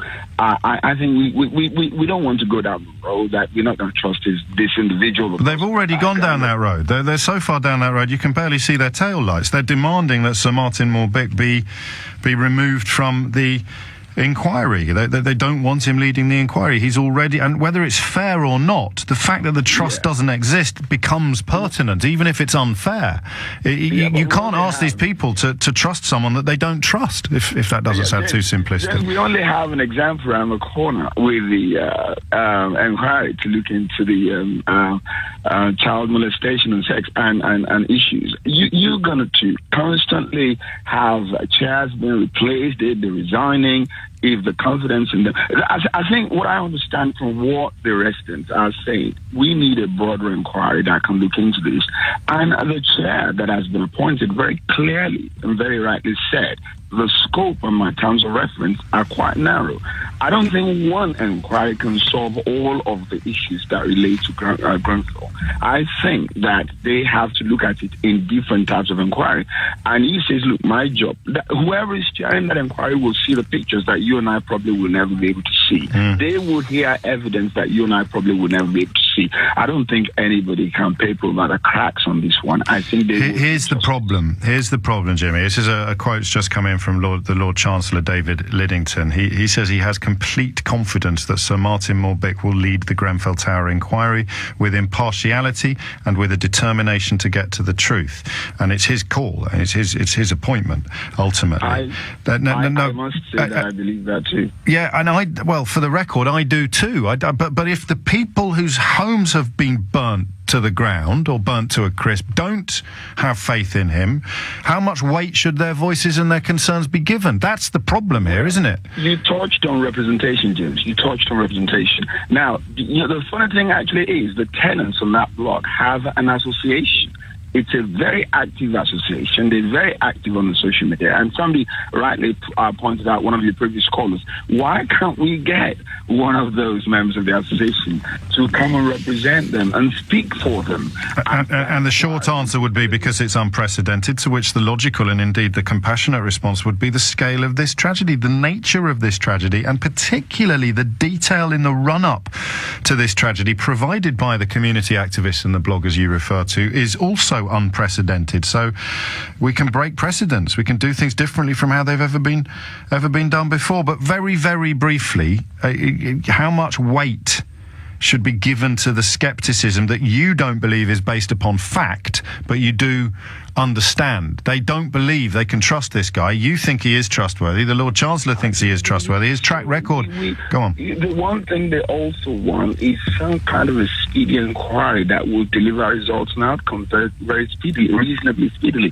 If you keep changing the chair, not having confidence in the chair, then he's going to defeat that. It's another very good point, Jimmy. It's a really good point, and it also tallies with the child sex abuse inquiry, which had 2 or 3 or 4 goes before they finally found someone who didn't have links to the British establishment, because they brought her all the way from New Zealand, but then she proved to be either not up to the job or not fancying the gig, and so she ends up going all the way back to New Zealand again, and that inquiry's still stuck in the long grass. I don't know what the answer is to this question, but I'm not going to stop asking it. That's it from me. Thank you, Jimmy. That's it from me for another day. We'll do it all again tomorrow morning from 10. You're listening to LBC. Here is Shelagh Fogarty. I don't know a great deal about Sir Martin Morbick any more than most of us do about what we've read and seen in the last few days. The man who's been appointed to lead the public inquiry into the Grenfell tragedy. But there are so many echoes of Hillsborough for me with the Grenfell tragedy. There are obvious differences, but there are so many echoes as I read events and as I see reactions from people and concerns from victims and victims' families about who is in charge of the investigation, what's the nature of the investigation, what's the remit of the inquiry, all of those questions. So many parallels with the situation in Hillsborough. Now, I will very pointedly and deliberately steer clear of any conversation about the charges that were announced by the CPS the other day. But one thing I can hark back to safely is the original inquests. The families at the time were absolutely up in arms about the nature of those inquests, the remit of them, the manner in which they were conducted, and the person they were conducted by. Their main problem was that 96 individuals were to have a joint inquest, where it was almost as though as individual deaths, there needn't be answers to how these people died. It was just, oh, they died at Hillsborough. Now, they fought and fought and fought and fought for that to change down the line, and it did change down the line. Hence, we had the Hillsborough Independent Panel. Then we had the new inquests, where it's why they took up nearly over 2 years, I think, in the end, because every individual life was given its own inquest. Every individual person and family had an inquest about their loved one that lost their life at Hillsborough. But there was huge outcry at the time, and families were not listened to at the time. And it's why my ears have very much pricked up on hearing David Lammy and others, the Labour MP, he's not on his own, others saying that Sir Martin Moore-Bick isn't the right man for the job. I don't know whether he is or he isn't, but it's why my ears pricked up about this, particularly when James was taking calls from you earlier on about it as well, James O'Brien and his programme this morning. And my question is, why do we feel that to be properly represented, a person needs to look like us, be from a similar place to us? Because if you think about the Hillsborough Independent Panel and their work achieved the inquests, the individual inquests that went on to take place in Warrington, that panel very carefully looked like all of us in a sense. It was handpicked for expertise, of course, but it was much more broad than the so-called white middle-class establishment that we would normally expect to be in charge of things like that. And it was led by a bishop. So very different in tone, in feel, in look. So we do like things to look like we do. And we do like our leaders to look and feel and seem like they're in touch with us. Do you think that applies to Sir Martin Moore-Bick? David Lammy, the Labour MP for Tottenham, has said that he needs to stand down because he's white, middle class and part of the establishment. Have a listen. He is a white, upper middle class man who I suspect has never ever visited a tower block housing estate and certainly hasn't slept a night on the 20th floor of one. I hope he will do that in the days ahead. I'm sure he's eminently legally qualified. Of course he is. It is also to be empathetic and to walk with these people. It's a shame that we couldn't find a woman to lead the inquiry, or indeed an ethnic minority to lead the inquiry in 2017. And I think the victims will also say to themselves, when push comes to shove, there are some powerful people here, contractors, subcontractors, local authorities, governments, and they look like this judge. Well, David Lammy said that Sir Martin Moore-Bick, needs to move very quickly to get on the side of the victims he doesn't look like, saying it's not obvious whose side he'll be on. Jolyon Morn joins me, director of the Good Law Project, helping some families involved in Grenfell. You're a QC, Jolyon. Do people need to look like us to properly represent us? That's a very difficult question. I think the starting point is to recognise that this fundamentally needs to be about the victims. So we need to be hearing what they are saying about those who would chair this incredibly important inquiry. And I do agree with David about people who have felt let down by the establishment, finding it difficult to trust those who are obviously establishment figures.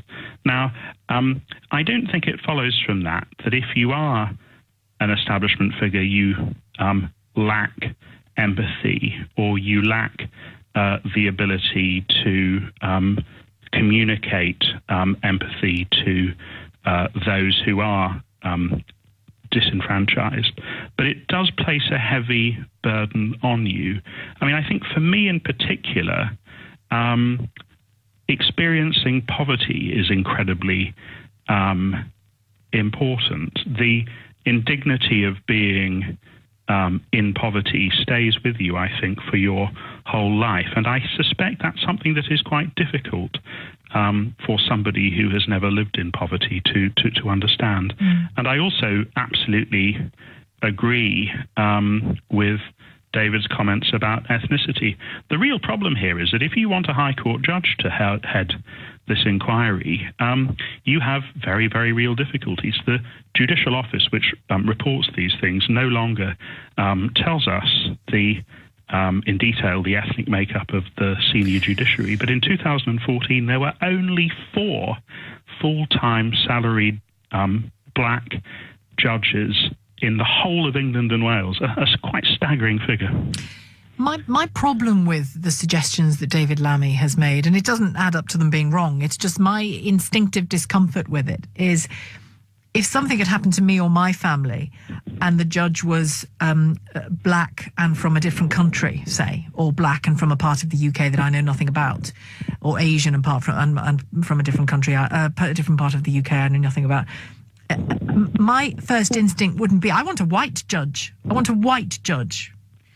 So what's different here?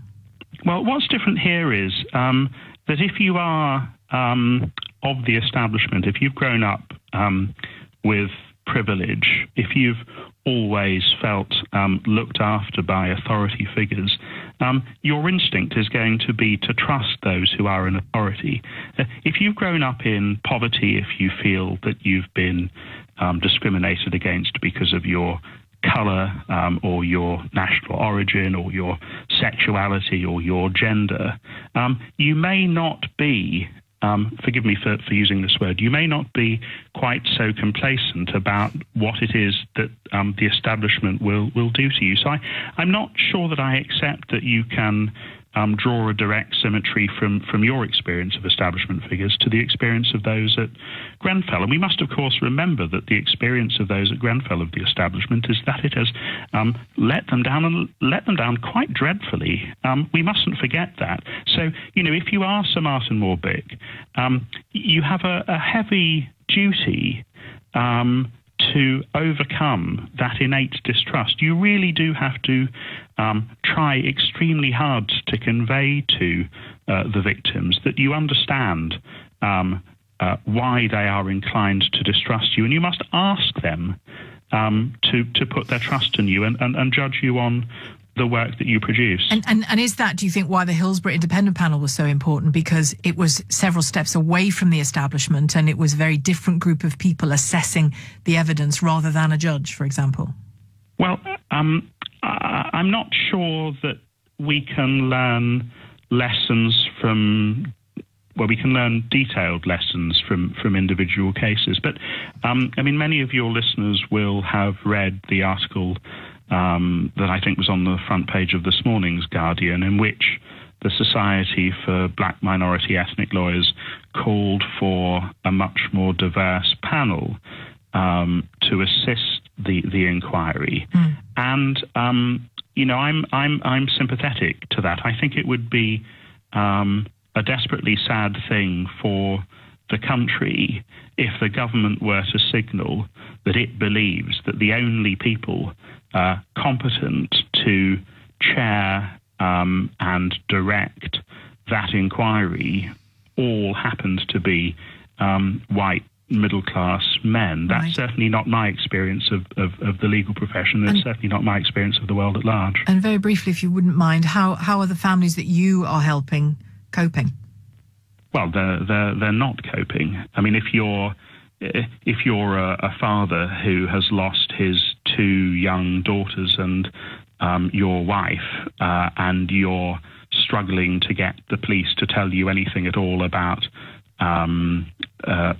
what they've recovered from your flat, if you're an undocumented migrant who is terrified of seeking any help because you fear that the authorities will deport you, if you stumbled over corpses trying desperately to save yourself or your children, you're not coping. You're in profound difficulty, and it's really sad that there's such a huge rhetorical gap between what the government is saying it intends to do to help those people and what is actually happening on the ground. Okay, thank you very much indeed, Jolyon Maugham QC, Director of the Good Law Project, and as you heard there, dealing with some of the families involved in Grenfell, assisting them as well. Is it important that the inquiry and the panel that advises the inquiry and works with the inquiry, even if it is still led by Sir Martin Morbick. Do you think it's important that there is a diverse group of people on that panel, not least representatives of the communities affected by this dreadful, dreadful tragedy at Grenfell? 0345 6060 973, the number to call. You can text 84850 or tweet at LBC. It's 18 minutes past 2. I understand why a lack of trust, a lack of faith in the establishment or establishment types would make people linked to Grenfell nervous. Of course, I understand that. But I also think that what you would also want is some of the finest legal minds in the country tackling such an important inquiry. And I would hope that we're still a nation where we can leave breathing space for somebody's abilities to be seen above all else. Abilities and fairness, and you would hope that comes with a good interpretation of the law, but that can be seen above all else. I've been quite struck by the strength of David Lammy's response to the appointment of Sir Martin Morbick and the kind of almost vitriol that seems, and I apologies to him if I'm misinterpreting that, but it seems there's an anger in it as well, it seems to me. And do we automatically actually get better representation from people who are like us? Do we? 0345 6060 973 is the number to call. You can text 84850 or tweet at LBC. Anita has called from Stanmore on this. Hi, Anita. Hi, thank you for taking the call. I wanted to tackle the statement, or the question rather, that you asked about how important it is to be judged, if you like, by people who are like us. And also, if I have an opportunity, just to tackle the statement made by Lammy. But we are constantly made aware that where a case comes up in court where it requires a jury, this idea of being judged by a jury of your peers becomes hugely important. And that's important for a reason. It's the idea about, and we've touted that word around today, empathy, recognition, the relativity of those people who have to make decisions about people who they perhaps may have no knowledge of in terms of their situation, etc. So it is just as relevant in this situation, perhaps even more so, because what we're dealing now with is a large group of ethnicities who traditionally and historically have been at the sharp end of the justice system, where decisions made by people of a different ethnicity to them have placed them rather disproportionately in jails, institutions, or just the wrong end of the judgment. And you can understand then why there would be a natural suspicion that if somebody, again, of this nature is going to preside over an investigation like this, there would be a concern. And if I could just talk about David Lammy and what he said. Nick Ferrari played it again because he was insistent that David Lammy was saying he didn't want a white person. It was very clear from the repeated playing of it that David Lammy never once said, I don't want a white person judging this. What he actually said was it would have been good if, and we now know that would have been good means that representatively that awareness and empathy would have been easier to have been seen from, and that would have helped, if you like, in a situation where people are naturally distrustful. Tell me why a female black judge would be better at this job than Sir Martin Morbick. Because that's essentially what David Lammy has said. He said it would be nice if we could have a woman. It would be nice if we could have somebody from an ethnic minority. Why? I can't read his mind. What I can say is, from my perspective, it is the idea of almost, by the time you get to the echelons of those positions of the gentleman who's been appointed, it becomes an old boys club almost. And that's the impression that most people have. That's the awareness that is given. And I can't judge, is it Beckwith? Sorry, I can't judge him, and I don't know his mind either. He may end up, if he remains, doing a wonderful job. But it is the idea of the perception of their behaviour and judgments. And I think, we can't take this away, and I mentioned this to the person who took the call, it's the idea that there already is a conflict of interest in the sense that he has judged for the council before in a way that has been overturned. And I know Nick Ferrari said, well, every judge has made a decision that has been overturned, but it's to do with social housing. It's to do with the type of ethnic social housing that we are now dealing with as well. And so actually, the more you think about it, the more inclined you are to realise that perhaps a woman not at risk of having these accusations levied at them of the old boys club and that echelon of power, and maybe somebody who is more in tune or aligned to the ethnic problems that relate to that block. But surely you don't want to see the families affected by Grenfell, you don't want to see them go through what we've seen with the child sexual abuse inquiry. Derailed by resignation after resignation after resignation. What reassurance could those leading this inquiry give you and families so that you could be trusting of a white upper middle class man who's a judge? Is there anything? Because if not, then all bets are off, aren't they? We're not going to get an inquiry. We're going to get a fight about race. No, you're right. I completely agree with you. And what I don't want to see happen is for this to just descend into a pure black and white issue. It's not. It really isn't. It is the idea of, can we have an investigation that takes place that actually deals with what people want to know, that at the end of it, people will be held to account. Already, shortly after being appointed, he has made it clear that the remit will be narrowed. And so the suspicions immediately arise. Why is it being narrowed? What relevance does his background and his situation have in terms of, is it his decision that it's narrowed in this way? Is it the government decision that it's narrowed in this way? Because that's not been made clear. So to say, how can this be done in such a way in which people are satisfied? Right from the outset, whoever is put in place, white, black, or whatever, they need to satisfy the people that the answers that are required will be arrived at. And guess what? It doesn't matter what colour they are. If they have satisfied those questions, that this is what's going to be the outcome, that will go ahead. Well, it was interesting to hear Sajid Javid, the Community Secretary, in the Commons yesterday saying, I don't think it's quite accurate to say, Anita, that the remit has been narrowed. The remit hasn't yet been drawn. What Sir Martin did, it seemed to me, when he was first appointed and spoke last week, was to say, I fear that some Grenfell families might be disappointed at the remit. I don't think, just to be absolutely fair to him, I don't think he was saying, I'm narrowing it. I think he was saying, I'm going to go away and give serious thought as to what its remit should be. And it was interesting. My guess is that the comments of Sajid Javid are quite telling in the Commons yesterday when he said he used the word broad. So, politics and the judiciary shouldn't mix, but you get the feeling that that was a strong message in the Commons from Sajid Javid that the remit should be broad. But the problem I have with that is, why is it that the word broad is used and we are not being specific? Why is it that the three areas that if I'm remembering correctly, the three areas that the appointed person did come up with, we actually know that already. It's in terms of, well, how did it begin? What caused it? And how can we... Why did it spread so quickly? For it not to happen. Yes. And how can we learn the lesson for it not to happen again? Well, actually, and I admit, I'm a layperson in this, but those three areas... in truth have been covered.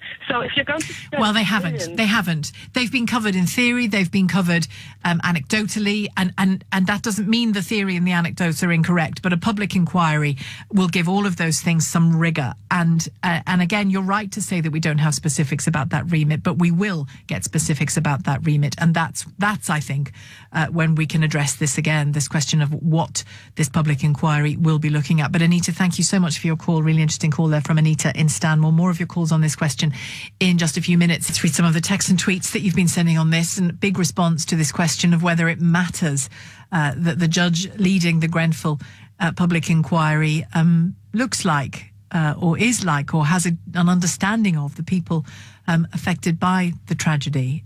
It's straightforward. Why can't the inquiry be chaired by three ethnic backgrounds, says this texter. Theresa May has appointed 3 inappropriate chairs for the child sex abuse inquiry and 1 so far for the Grenfell fire inquiry. It almost seems deliberate, says another text. David Lammy has also said the judge is middle class, also a very important point.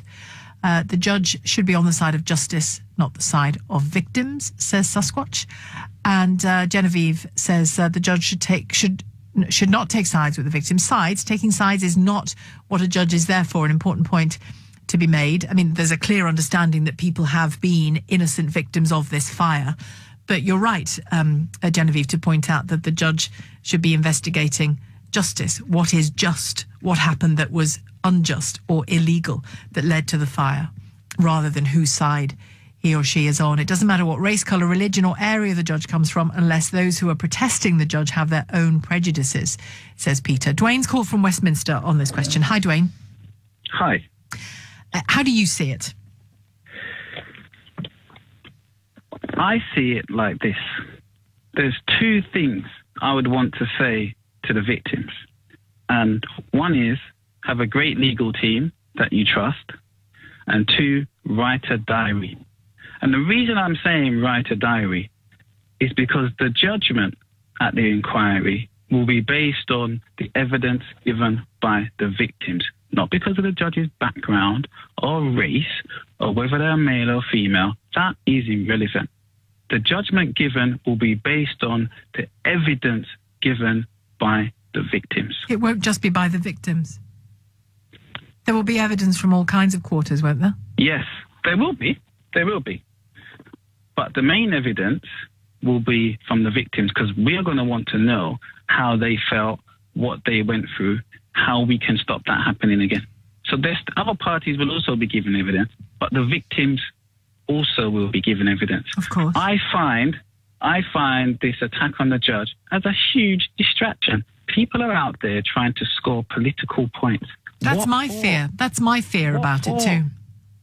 Look, Sir William Macpherson, I don't think he had a black friend in his life. That's just my personal view. I may be wrong, but I don't think he did. He found the Met institutionally racist. Why? On the evidence that was given to him. The evidence that was put before him, that's what he found. It doesn't matter. Race, religion, creed, sex. It's irrelevant. It's the evidence, the way the evidence is delivered. That's the key thing for me. And that's my 2 points. My two views would be, every victim should have a great legal team, a legal team that they can trust and work with and feel comfortable with. Mm-hmm. And write a diary, because this inquiry isn't going to start tomorrow. And there'll be lots of things that you forget. So write a diary from today. In an ideal world, and I think the Macpherson example is a really good one, Dwayne. In an ideal world, of course, you are right. But we don't live in an ideal world or a perfect world, do we? And we've seen examples, not necessarily in big inquiries like this, but we've seen examples where the limitations of someone's background do deafen them or blind them to certain things. We've seen that time and again. Look at Rochdale. Yes. But it swings both ways, doesn't it? But for me, at this moment in time, it's a distraction. It's a distraction. It's not needed. There are going to be lots of changes anyway around that inquiry before it starts. We know that. Those of us who have been involved in inquiries know that. We also know it's a distraction that's not needed at this time. What's needed is support and encouragement for the victims of that fire. Thank you, Dwayne, for your call. Really thoughtful call from Dwayne in Westminster. Shelley in Ivor. Hello, Shelley. Yeah, hi. I'd just like to say that I think it does matter very much, whether it be fact or perception, because the inquiry isn't just about finding answers. It's going to be about a healing process for these people particularly, and the wider community at large. And the problem with Sir Martin is that it's not that he doesn't represent them, it's that he does represent the people who they feel are at the cause of this injustice. Why does he represent them? Because, as David Lammy said, he is white and upper middle class. The perception, and that perception is there, and he hasn't really started well with this decision about moving the families to Milton Keynes, because he could have. That's not his job. Either way. That's not his job. That's the local authority rehousing people. No, isn't he the person that made the legal call on whether?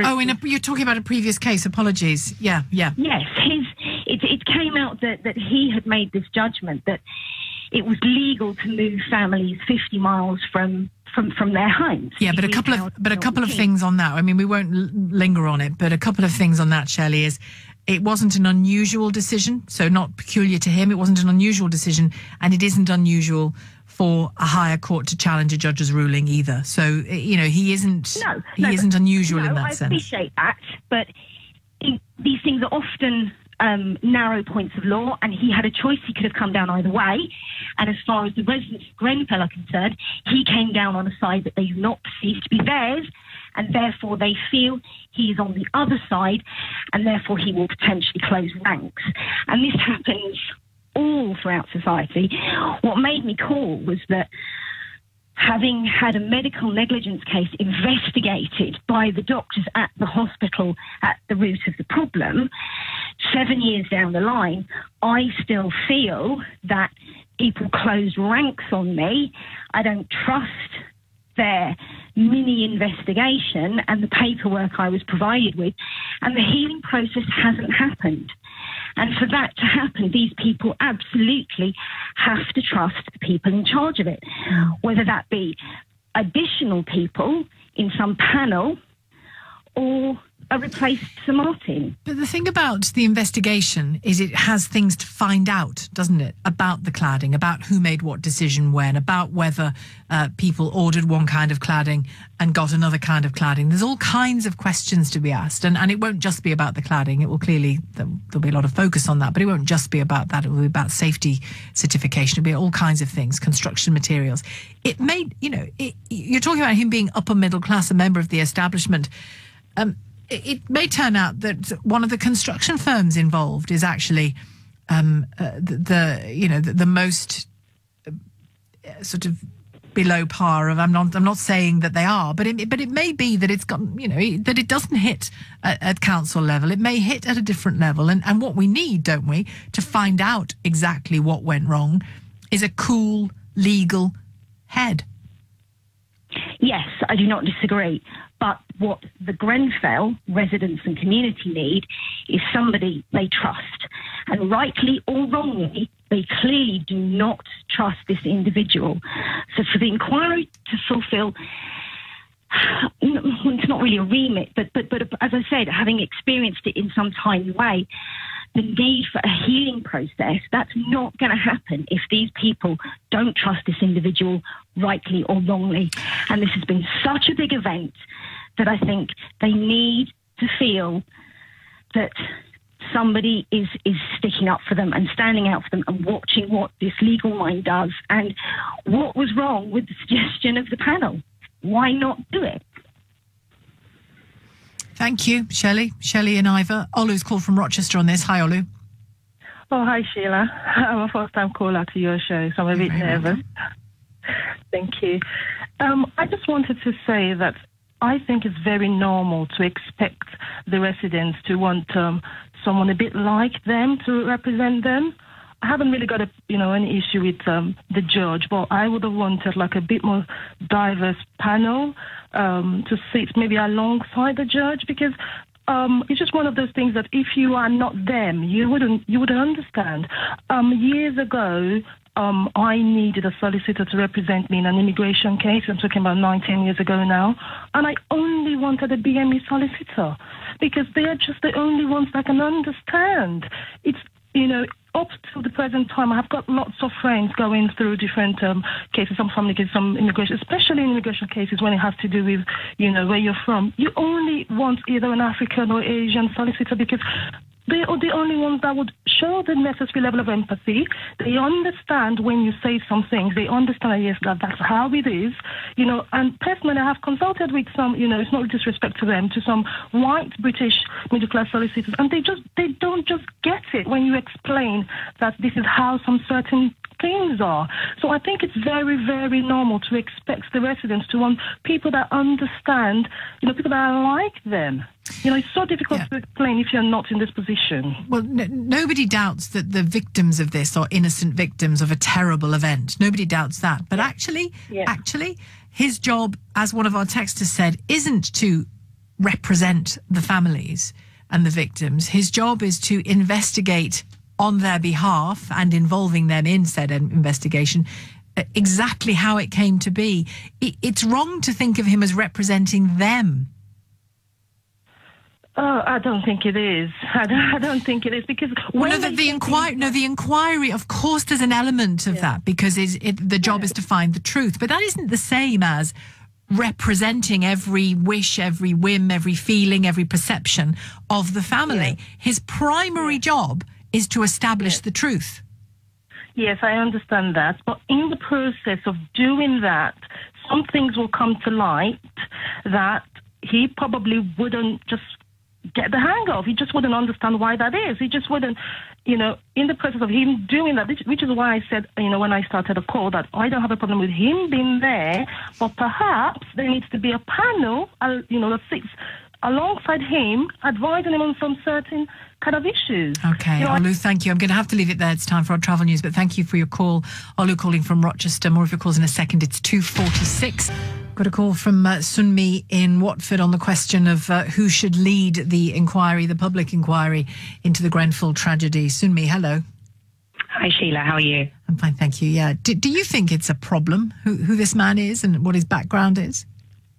I think you had a caller on, I think her name was Annette, and I think that she put it really well. She probably said everything that I wanted to say, in that it's about perception, and I don't think it's about colour. I think that what they're looking for is someone who will understand, and I think understanding comes through experience, and they've already suffered a lot, and for them, what they'll be thinking in their minds is that, how could this have ever happened in the first place?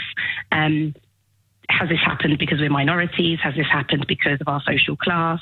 And so to combat that, I think that they're looking to see someone who could potentially represent them. And if it's someone that seems like their experience is so remote from their own experiences, then they're going to think that they're not going to be able to have that understanding. But with obvious respect to the families and the victims, isn't the reality, let's just step back and ask ourselves what this public inquiry is for. It isn't exclusively for the families. Clearly, they are absolutely top of the tree in terms of who matters at the moment. And I know that's easy to say, and politicians aren't necessarily living up to that. But the public inquiry and the judge that leads it, he has to serve the truth first, doesn't he? He does have to serve the truth first, but I think that we've found out, if we look at things that happen, I don't want to throw institutional racism into there, but there's a lot of these kind of things that have to serve the truth. And sometimes you feel like the truth isn't served. And I think it's easy when there's a situation like this and you feel that you're already disadvantaged, that the truth isn't going to come out in the way that it should come out. But isn't the problem is, if you replace him with a black QC or all right, okay, well, a known working class judge. You see, it gets very clunky and clumsy when we start talking like this. But so let's just say it's replaced with somebody who's known to have hammered hard against local authorities legally. Well, the local authorities who want a fair public inquiry as well could say, hang on a sec, I'm not pleased with him or her. I'm not pleased with that at all. The construction industry, the contractors, the tenant management organisations all deserve as fair a hearing as the families, don't they? And I completely agree with you. And I think that whoever it is, I think that someone is always going to be able to have an argument against it. But I guess my call is to comment on whether or not David Lammy's comments were fair, and really what you said about whether or not someone has to look like you to represent you. I agree. I don't think that replacing him is the best thing to do. I think that there's always going to be a reason why someone might not be the best fit. But yes, we have to trust in the system. Would your preference be a panel, like my previous caller suggested, a panel of people? I think that would be fair, and I think that in such a tragedy where we shouldn't have to when it's a public inquiry, but because of the type of tragedy it is, you kind of have to think about those victims. And if we're going to try and I don't know, be fair to them in any way, because this whole situation has come out of unfairness for them, then I think that I think that there just has to be an extra kind of push to kind of placate them and ensure that they know that it is going to be a fair inquiry. And the thing is, it's exceptional circumstances which have led to this awful event, and the event is an exceptional circumstance in the way that Hillsborough was, in the way that the Marchioness was, for example, and sometimes exceptional circumstances require a different approach. Is that what you're saying? Exactly. That's exactly what I'm saying. I think his comments were fair. When I heard his comments, I thought, he's put in the colour. But I get where he's coming from, and I'm black, and I know that I've suffered discrimination, and sometimes you feel like another group of people won't understand because they've not been through that same experience. And obviously the whole situation is quite personal to him. So I see where that's come from. But yeah, I can see the flip side as well. I just think that people just have to bear in mind that, as you said, this is an exceptional circumstance. And for those things who have felt like they've been let down so many times, they just want to ensure that it's as fair as possible now. Thank you very much for your call, Sumi. Keith has called from Brighton. Hi, Keith. Hi, Sheila. Whilst I completely concur with what your previous caller was saying, I just feel that what we're talking about here is that if we don't have someone from an ethnic minority to actually judge this situation, then it's not going to be fair. That's not the case, surely. That's why I found David Lammy's, it would have been good if it was a woman, or it would have been good if it was an ethnic person. Oh, come on. Precisely. Yeah, I mean, if for argument's sake I appear in court and I've done something illegal and there's a black judge there, what do I say? Hang on, he's got a biased opinion. I'm sorry, that isn't the way it is. That is not the way we conduct our legal system. It's not even sensible to even consider it. And do you fear, because my central fear here is that we end up in the same position as the child sexual abuse investigation, and it just it's almost derailed by the repetition of judges that come and go. Yes, has been derailed, and it's been appalling that it's been allowed to happen. It really has. I mean, if you select someone and you allow society to do that, and let's be fair, the only way you can do it is through society, to actually select someone to actually judge these situations. If they get it wrong, then we can actually have a further inquiry, surely. Can we not do that? Well, are you talking about the Grenfell or the child sexual abuse? I'm talking about, I didn't really want to talk about the child situation, but on the Grenfell thing, I feel that what we're looking at here is that we cannot allow this to become a racist situation, surely. Well, I certainly hope not. Thank you very much for your call, I certainly Keith. do. Thank you. Thank you, Sheila. Brief word from Les in Solihull before we finish. Oh, hello, Sheila. Yeah, I just really wanted to echo what your last speaker said. My thoughts are, say this had been a fire in, I don't know, a Surrey golf club, and someone had been appointed, I don't know, from the black community to oversee a panel to review that, and people objected to him or her because they were black, then quite rightly there'd be riots on the streets. I mean, I think it's awful that, and I find it highly offensive that someone should object to somebody because they're white. I mean, the poor guy's just got a job to do, and I think, people that have suffered need to support him and try and get the most out of the inquiry rather than looking for fault before it's even started. I share your distress at that, Les. That's a horrible thing. Yeah. Thank you for your call. I share your distress at that, Les, but I also hear those people this hour, and who spoke to James earlier on, who say that the reality for many of the Grenfell residents is that the establishment, the white middle class, powerful establishment of Kensington and Chelsea and beyond, had already failed them before that fire even happened. So trust is an issue. I understand that point.